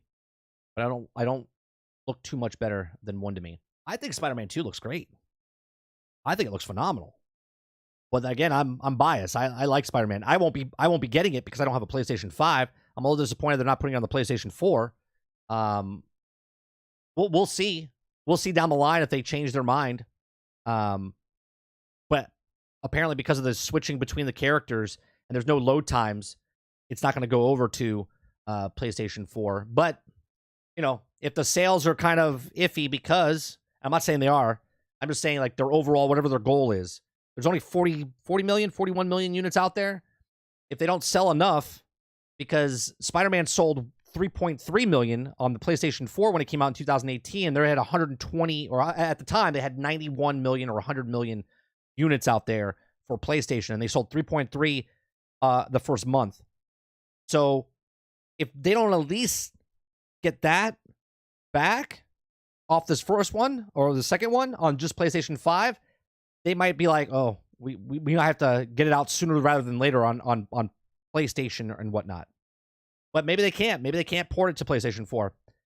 Now, part of me, I'm okay with it because if it can't run on it, I don't want to have a Cyberpunk 2077 on our hands, right? I'll just wait till I get the game on PC, or I'll wait till I get a PlayStation 5 down the road.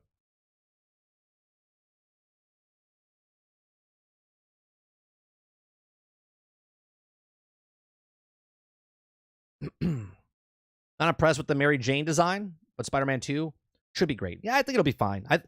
I think it'll be just as good as the first one, right? It'll be better than Miles Morales and just as good as the first one.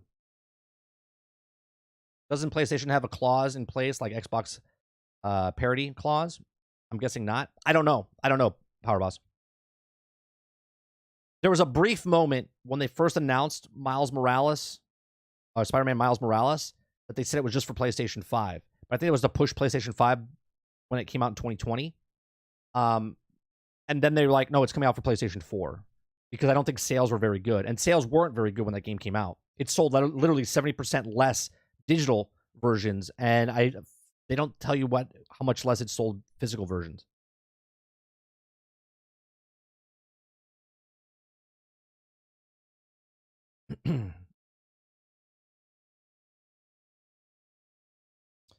I'm waiting for SM2 to come out and to be worse than Starfield on Metacritic. Ponies lose their minds. Yeah, but let's be honest. I think that the Metacritic is going to get review bombed because people are just assholes and they just want to do it, right? I don't know.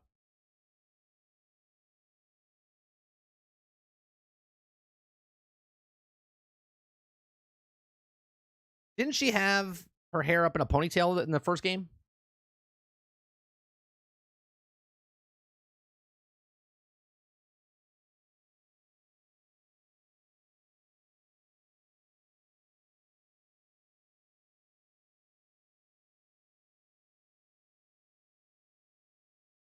Yeah, she never had her hair down in the first game. It was all up in a ponytail. And now she's got her hair down.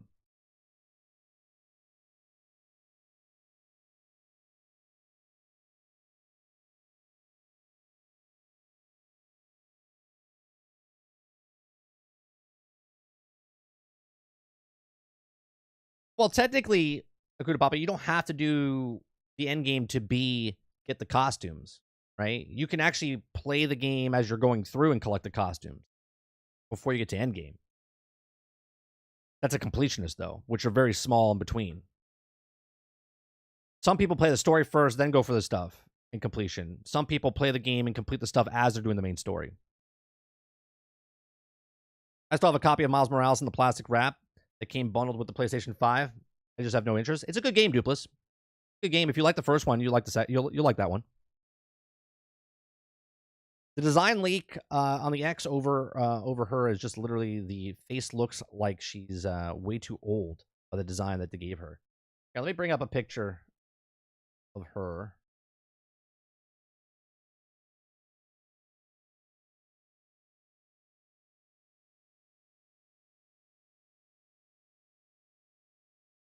Do we know who plays her in the voice actresses?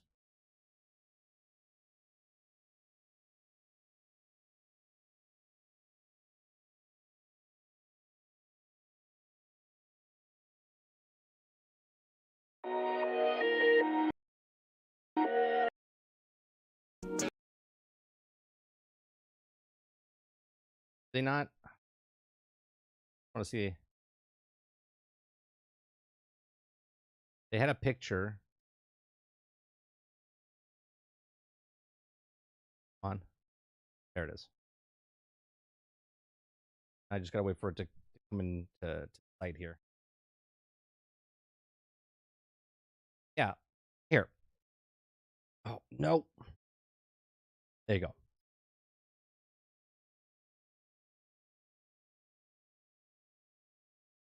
They look like they thinned out her face a little bit. I think she looks good.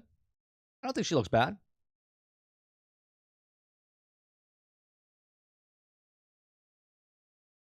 It looks like they thinned out her face a little bit, right? Her cheekbones are a little. I mean, if you're like nitpicky a little bit, I think it still looks fantastic, personally. But why do I care what the model looks like, though, Jason?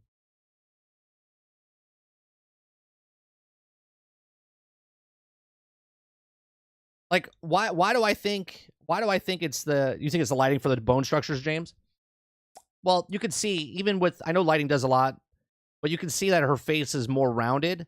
And I know this is a hard thing, but you can see that even her cheeks, like right here, you see this little line right here? That's this right here, right? I think she looks good. I think they did exactly the same. I mean, I would assume they just brought it in from that game into this.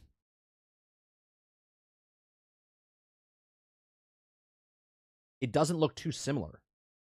I mean, I don't know, Jason, have you my wife looks completely different when she has no makeup on and then she puts makeup on.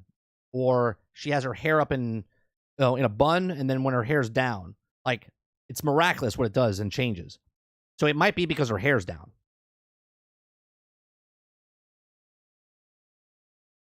I'm comparing the actual model in the in-game one. But why? But why? Right? Like, why am I? Why are you looking at the model to see what they did to her in the game?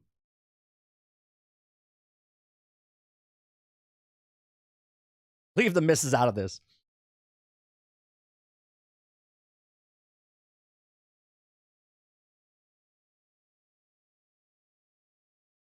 So your problem with the game, all right? What's the girl's name that I'm looking up? What's the model's name? Where did you put it? I'm trying to look it up now.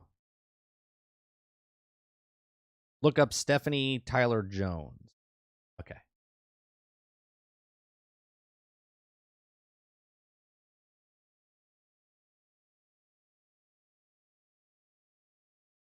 Okay. So this is her. I have a question. Why does the actress that plays the character have to look like the actress that's scanned in?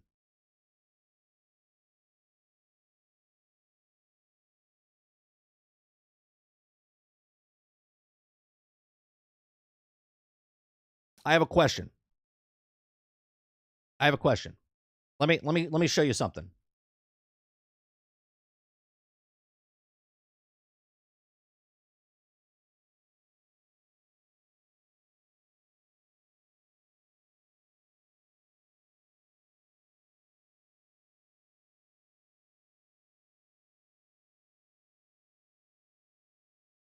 Let me find something here. Are you mad that Colin Farrell doesn't look like the Penguin?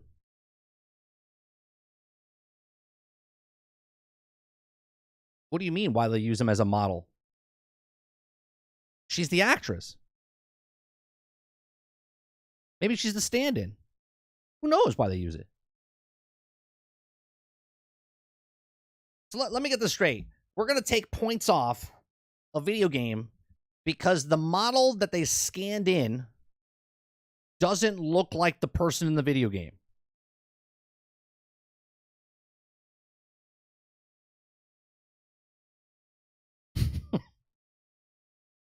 She just looks totally off compared to the real person versus in game. But what does that have to do with the game, though?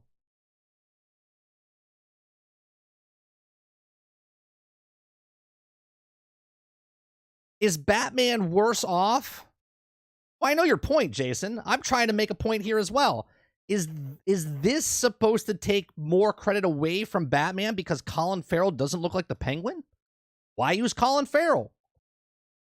His face doesn't look like that. Why didn't you get a person that looked like that and then try to act?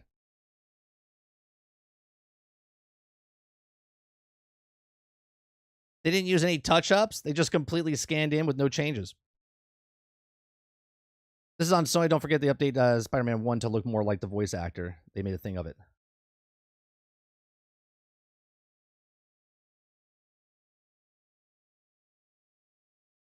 Yeah, but the difference between the makeup, though, James, and the digital where they don't have to put makeup, the person just gets scanned and they can do whatever they want with the person's face. That's what I don't understand.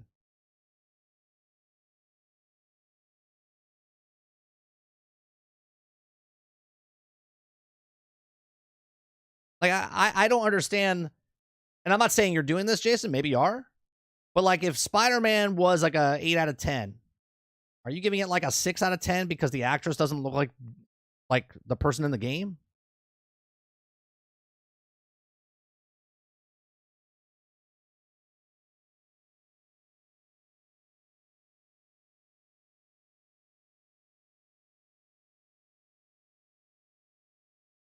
I don't care if they look like the model slash voice actor. I think the change looks bad, regardless on who the model is. I think the model, but look. I mean, this is a non-drastic change compared to what they did when the game first came out to the Spider-Man. We did that last week when we looked at the original Spider-Man character and then what they changed him to. Now, I'll agree that's earth-shattering apart, right? Because millions of people already played the game, and then when they remastered it, they literally changed the main actor. That's like going back and watching like Mark Hamill is just completely out of the movie now, and they put I don't know, Sylvester Stallone in. Do you know what I mean? It's just like, the hell happened? I don't think that's happening here. Right? This is closer to similarity from one to the next compared to what Peter looked like in Spider-Man 1 and then the remastered of Spider-Man. I don't think we have the same problem here as we did there.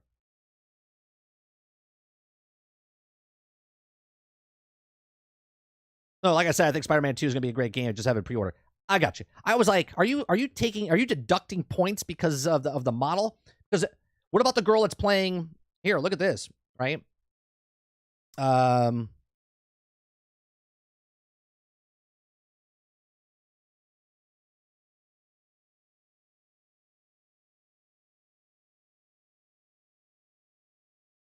Let's see if they have.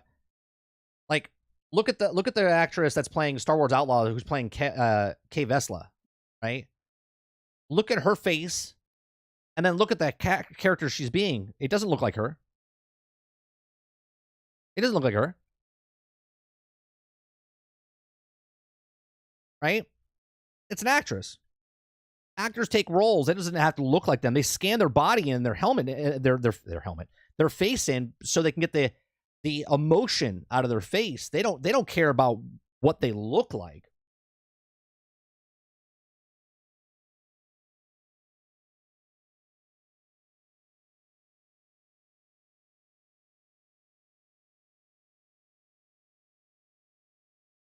It's all good. It's one of the most common names on this planet. Which what's that, James?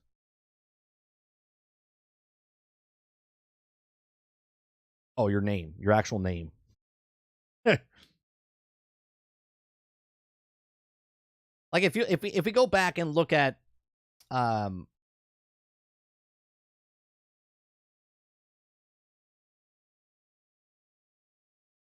on, let me see.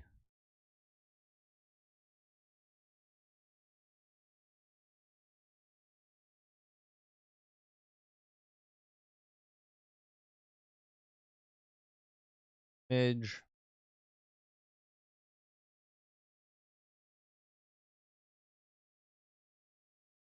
Like here, you can look at, this is what the original actor looked like, right?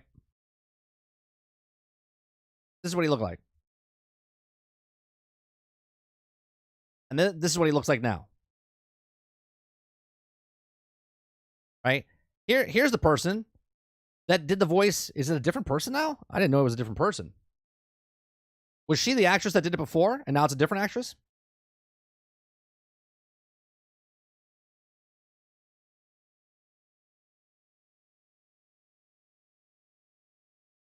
Now I gotta look that up on IMDb.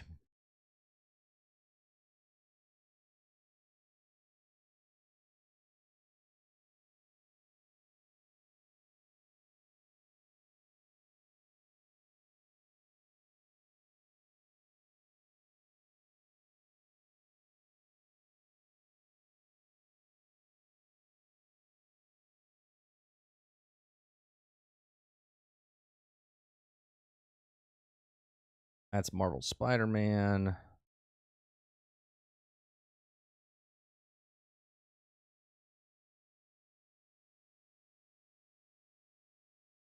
Spider-Man. I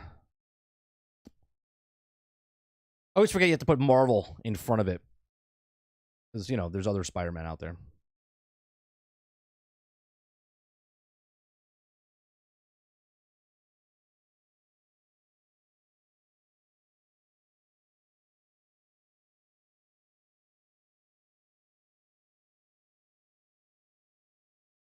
For God's sakes. There's so many.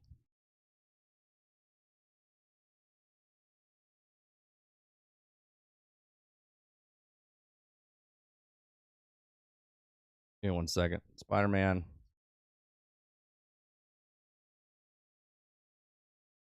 How come I can't find it? I'm putting in the exact name of the game, and it doesn't show up. Amazing.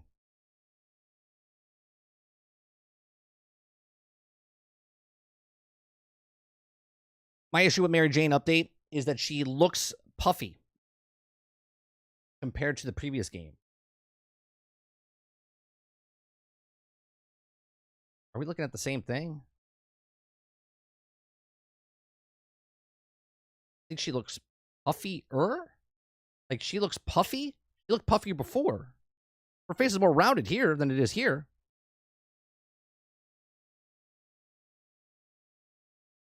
I think the character model, like, is way better in the second game. More of the details realistic, look more than skin and the hair. It's an improvement in my opinion. Spider-Man 2 is easy. Don't think so possibly yes.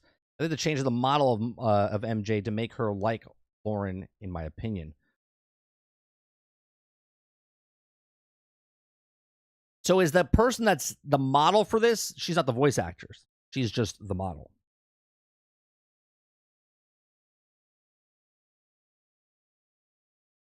Doesn't puffy mean thin? No. Looks puffier now? You think she looks puffier now? You know, this side here is the new one, right?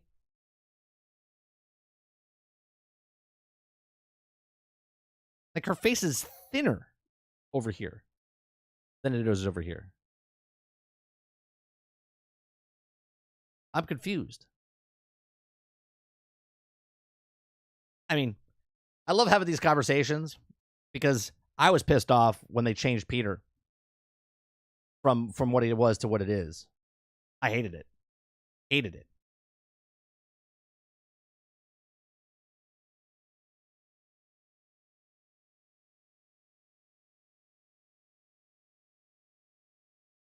Like, I despise the way he looks now. People in real life, their looks change through the years. The game character should as well. Well, we don't know how long it takes place after the other game, though, Rose. To be fair, but I'm sure if you looked at my face, minus the beard, I've gotten fatter over the years streaming. I like the new Peter personally. I think it looks way better. The reason I hated it so much, Rose, is because I played the full game, right? And then when I played Spider-Man Miles Morales, it was a different character. It was almost like they recasted. You know what I'm saying? That was my biggest problem.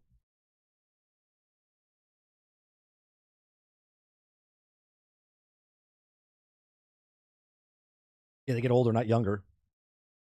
They said 2 years after the original? Okay. Disagree. It looks rounded and puffier compared to the first. I mean, your example of puffier is different than mine.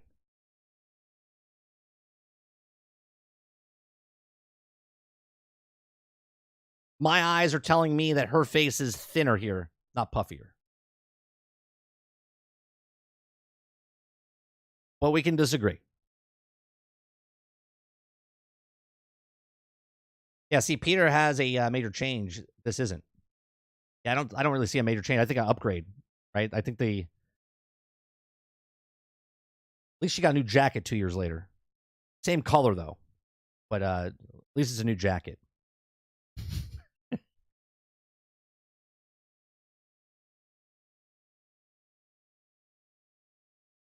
First one looks round with puffy cheeks. Second one looks like an more oval. I think it's because she's not smiling. Perhaps.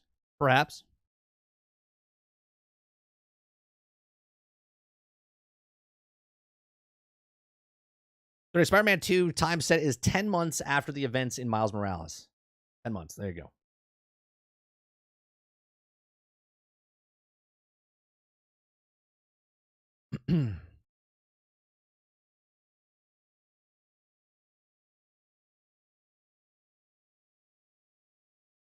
She doesn't look plastic. I mean, graphics are always going to change, though, Mo. I mean, come on. Can we? The graphics here are phenomenal. The graphics here are phenomenal in Spider-Man. Regardless if you're an Xbox boy or not, the graphics in Spider-Man 1 are phenomenal. Right? The graphics were better in Miles Morales and the remastered version, and then this one's much better. Much better. I mean, look, they even got the strands of hair coming off. You know what I mean? Didn't say they were bad. I understand that, but you're saying she looks plastically.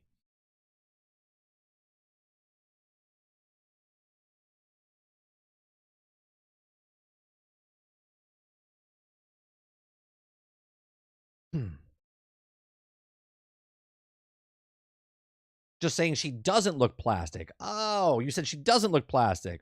I read it wrong. My apologies. I was like, I thought you said she does look plastic. Gotcha. My bad.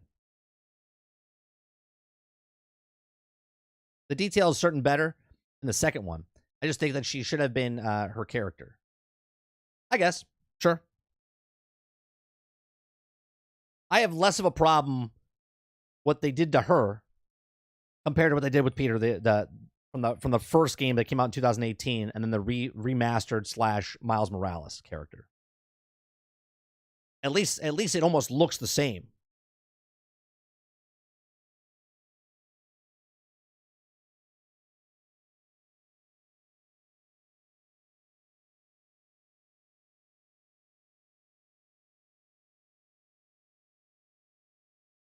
All right. 100% agree. Miles looks older and Peters looks way younger. Yeah, it's weird. It's just weird. And if I played the game, here's my problem, Power Boss. If I played the game in 2020, and I never played Spider-Man in 2018, and I played it for the first time in 2020, didn't see the first game, wouldn't have been a problem. Wouldn't have been a problem. Okay? I can't unsee what I've seen. I played the entire game. I put like 60 hours into the game, played with that character. And then when Miles Morales came out and I started playing it, and then Peter looked completely different, I was like, hold up. I was like, what happened here? I was like, that's not the way he looked, right? Completely took me out of the moment. Okay. I understand 100% that majority of the people that bought the game after for the first time, like Water played it for the first time when Miles Morales came out and he bought 1 and 2. Okay. And when he played it, he didn't know a difference because there was no difference to him. When he played Spider-Man, okay, that Peter was already changed in the updated version. And then he played Miles Morales. It wasn't a big shocker. It was just the same. For me, I was like, hold up. That's not the same guy. And it was weird. It was off-putting to me.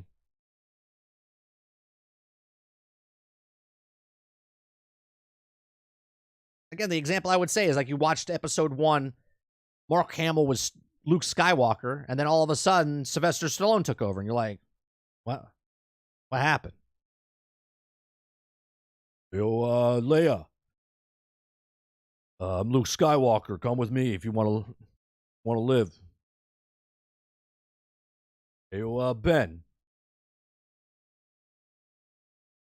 Did I miss the Unreal and Redfall topics? You did. You did. We're done with all the 3 topics. It's off-putting because he went from a man to a kid. Yeah, he looks completely different. He looks completely different.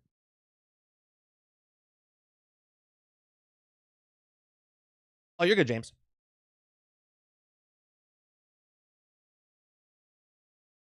Oh, there's no difference though, Power Boss. I'm allowed to change the quotes because it doesn't matter.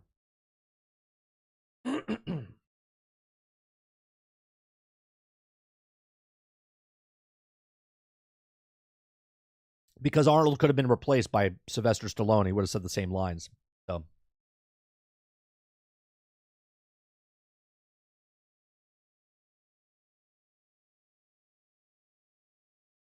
graphics look great. She looks off, but I'm stuck in playing a mission as her. Yeah, I didn't like that mission.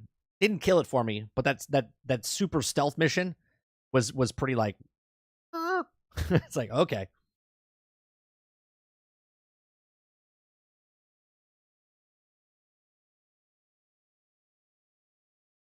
The new death battle just started.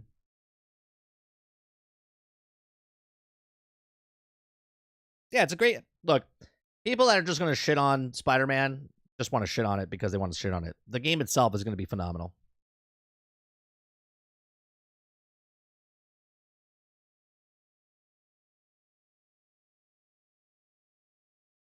She's going to have a second stealth mission. She's gonna improve her stealth mission in this round.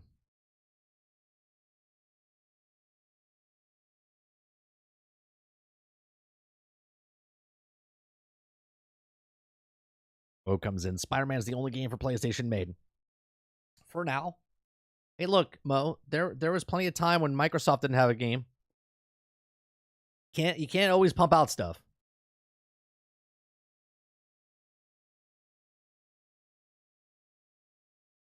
Instead of saying get to the chopper, it's Adrian, get to the chopper. That's terrible. Terrible.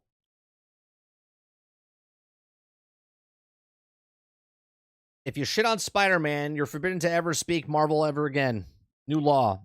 Well, Travis, then I have to ban you because you stay stupid shit all the time and you're still here. So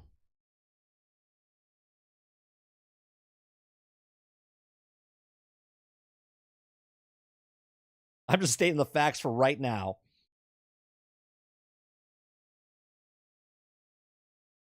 Sony has a bad habit of throwing those shitty games into those great games.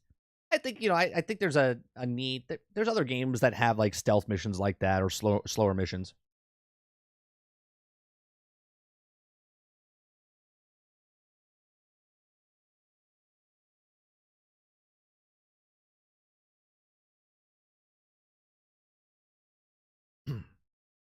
Well, that's the MO, boss. That's the MO.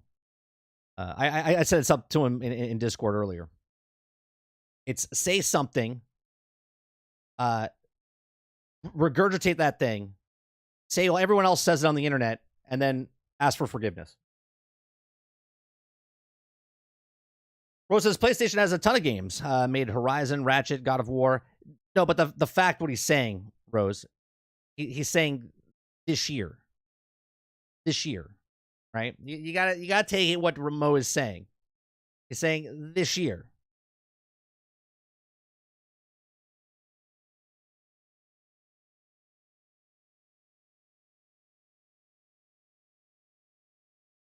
Ford says I hate Spider-Man. It's only PlayStation, but I can just play it on PC. Strange how they have the rights to one character in the Marvel universe, but no one else does. Well, they don't have the license for it. They don't have a license for Spider-Man. Hence why Spider-Man was inside Midnight Suns. It was in Ultimate Alliance. They don't have the rights to Spider-Man. Insomniac has the license for Spider-Man to make a Spider-Man game. Let's be clear on that. Sony owns the rights to Spider-Man in movie form. They do not own Spider-Man's rights for anything else. Memorabilia, comic books, television shows, nothing. Sony just owns the rights to Spider-Man in the film aspect. The reason they have Spider-Man in video games is because Insomniac had the license. And then Sony purchased Insomniac. So Insomniac has the license, and once that expires, someone else can make a Spider-Man game. But anyone's allowed to use Spider-Man inside their game. They don't have to ask permission except for Marvel. Marvel is the one that lets hence why Spider-Man was in Marvel's Avengers. Now, it was only on PlayStation. That's because they threw more money at them and said, well, since Spider-Man is known for the movies and for the video game, they decided to buy the exclusive for Marvel's Avengers.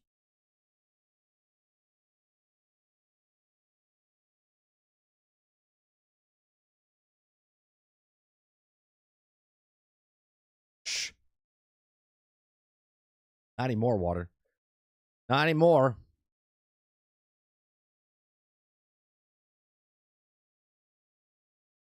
But I can't wait for Peter and Miles to go at it. Keep wearing a black suit. It's going to be interesting. That small trailer that we saw in the very beginning, Jesse, the way Peter was acting, like he was just acting more angry. I loved it. I was like, oh, that's cool.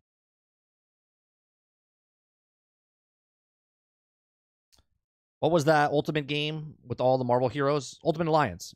This is the original, like Ultimate Alliance 1, 2, and then 3's on the Switch, which I hate. I love that it's there, but I hate that it's only on the Switch.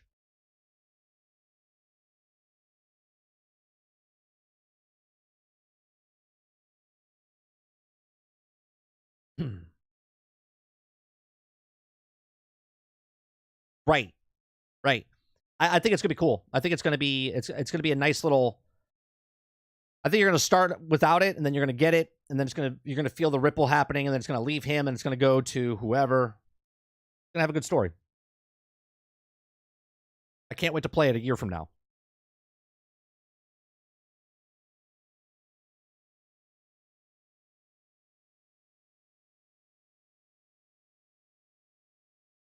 You guys are just splitting hairs now. One's calling out, well, you're stupid. Your mom. Like that. Both games came out. They didn't run on certain people's platforms. You guys are just bickering to bicker.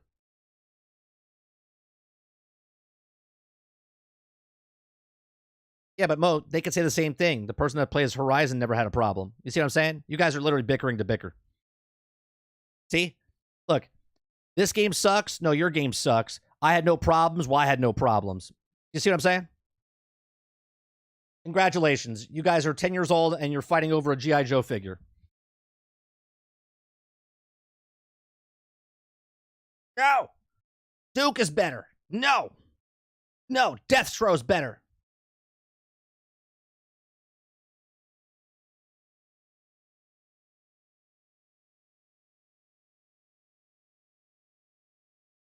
You guys can have your spattles about plastic boxes. But I'm gonna call that shit out because my channel is not about one box or another. It's about talking about video games.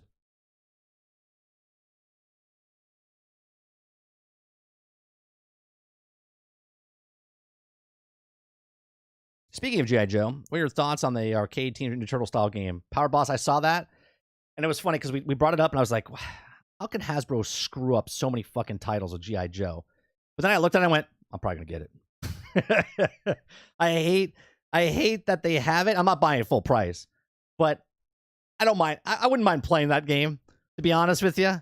But I want what Sarge has said all these years. Make a G.I. Joe Battlefront game. That's the G.I. Joe I want.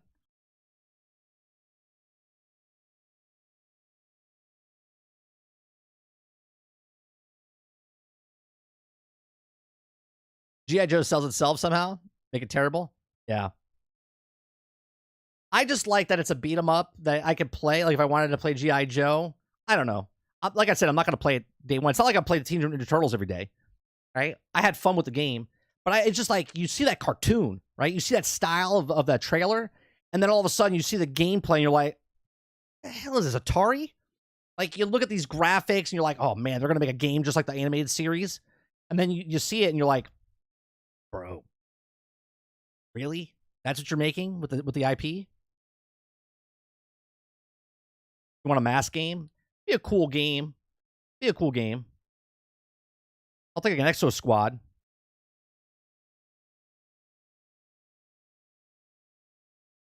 We need a PlayStation emote so people don't think we're biased.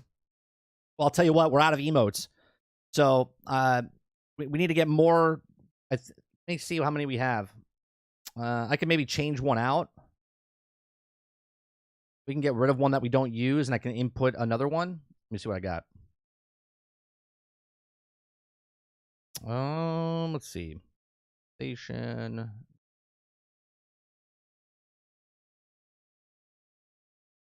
Emotes. Okay, so we have 1, 2, 3, 4, 5, 6, 7, 8, 9, 10, 11, 12, 13, 14, 15. All right. I can get rid of like the Jack Burton one. Maybe we'll get rid of the 30 hammer, or because that doesn't really get used a lot. And I can input we got to find a PlayStation one, right? We got to make one or come up with one. We can take away the Jack Burton one for Starfield, and we can put a dog barking for that one, just in case when people start talking shit and giving me information that's not confirmed. We'll do a barking emote, a Lassie emote. Maybe that's what we'll do. We'll put a Lassie emote there because we're off by. How many more we need? 14. Add another. Let's see. How many more is needed? We need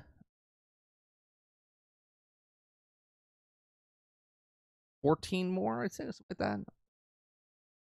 14 emotes. 14 more members needed. We need 14 more members needed, supposedly, to get to the next emote slot. But I can remove one because we have the all good, which I like. We got the Hulk smash one. We got Sarge's thumbs up. We got the GXG. We got the Batman do it. I'm Batman. We got the peace out, which is like hello and whatever. We got the 30 future. We got the 30 shock. We got the do it. We got the trash. We got the members one. We got the hammer one. We got the Game Pass one. We got the cover. It's a cover shooter. And then we got the Jack Burton one.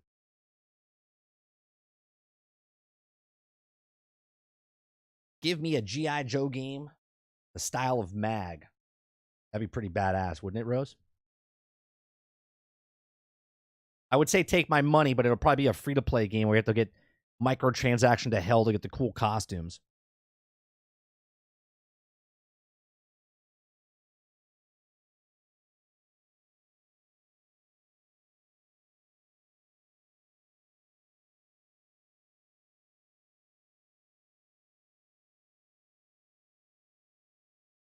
Right? That's what it would be. It'd be like, yeah, here's your G.I. Joe game. Free to play. Free to play. Oh, you want Destro from this episode? Or you want Sapanthor? You're gonna have to money it up. You're gonna have to kill 1,000 people with this gun to unlock Sapanthor. Son of a bitch.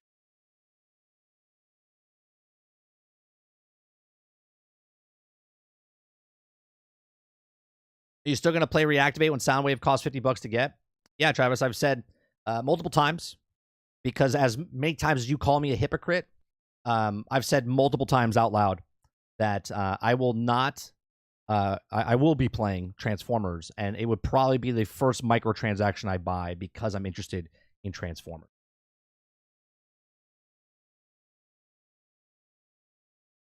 Storm Shadow kill 19 million people, or $20. That's right. You can only kill 1 million people though a month. You can't kill more than 1 million people. You got to wait for the next month to happen. We must rebel. Thank you very much for that. Thank you very much for the membership. Appreciate it. Here's one. Appreciate that. Thank you very much.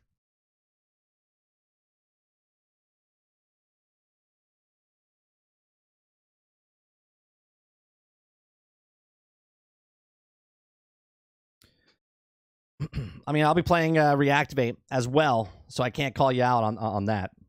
Give me a recruit.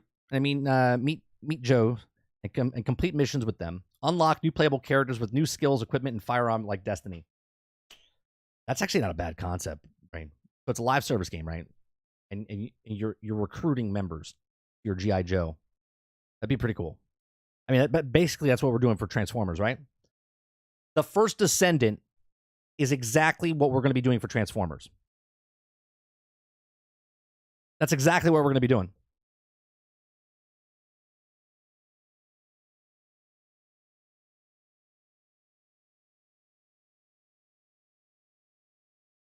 Yeah, the First Descendant is exactly how I've pictured Transformers.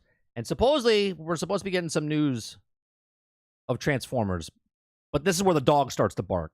We'll definitely get that in there. I got the dog barking before we get the PlayStation logo in there. And what am I putting for a PlayStation logo? Right? We have Xbox for Game Pass, but what do you guys want me to work on? Because I can make something up. Do we just put the PlayStation logo?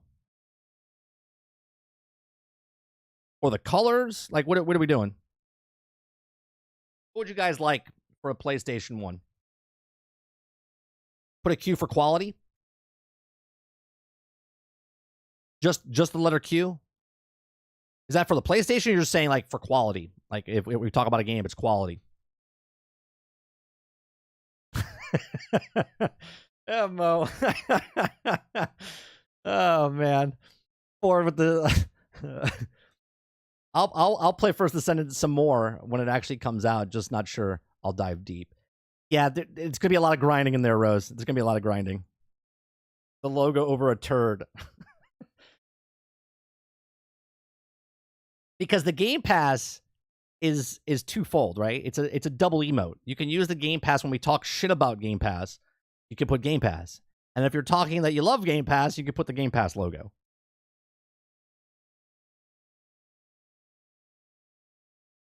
The Connect 4 like logo with the button symbols. The Connect 4 logo.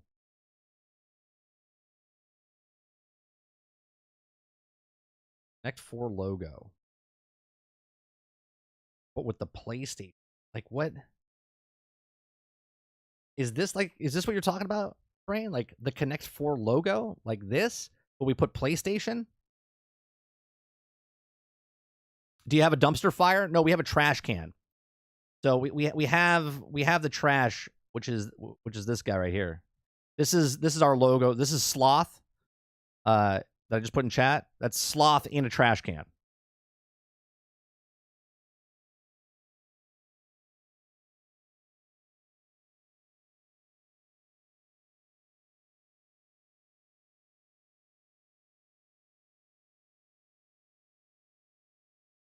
PlayStation logo. Like I could just take and just take this regular PlayStation logo, something like this, and we can adapt it a bit.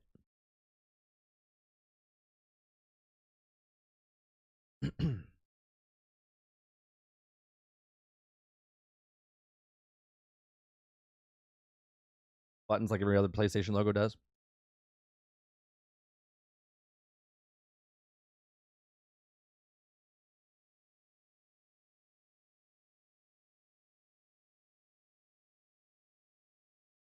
Sony Pony as a badge of honor at this point. I was thinking it because when you put Sony Pony in, this pops up. It comes like a My Little Pony.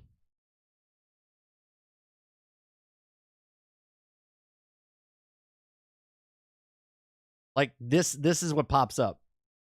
It's the My Little Pony with the PlayStation tattoo.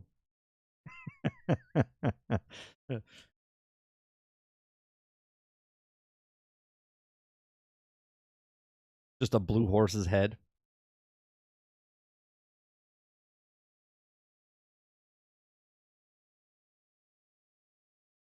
The My Little Pony one? I mean, I guess we could do something like that.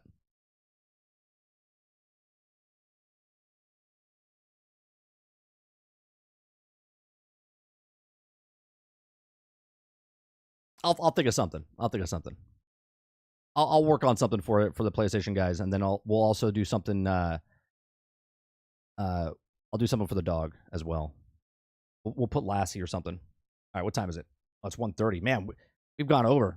Good conversation today. Good breakdown. I'm gonna break out the 3 videos that we did while we did this. We talked about the Cyberpunk spent $120 million to save Cyberpunk. We talked about Epic Games starting to non-gaming development Unreal Engine use. And then we also talked about Redfall update, 60 frames per second, talking about that a little bit. So those are the 3 main topics we talked about. And then we bullshitted most of the rest of the time. So I appreciate it very much for you guys coming out and hanging out with us. If you'd like to help us out in any way, shape, or form, make sure you hit that like button down below. If you'd like to go above and beyond that, you become a subscriber as little as free for a subscriber. And if you'd like to go above and beyond that, you become a member as little as $5. Appreciate it very much. We'll be back tonight for some gameplay. I'm not sure what we're going to play tonight. We might play some... did the update happen yet for Battlefield 2042? I don't know if that happened yet. I think that comes out tomorrow. We might play some Starship Troopers tonight, or we might play some Dark Tide tonight, or we might play something else tonight. I appreciate it very much. You guys have a great rest of your day, afternoon, morning, evening, wherever you are, and I'll see you guys on the next one. Thanks for hanging out. Peace.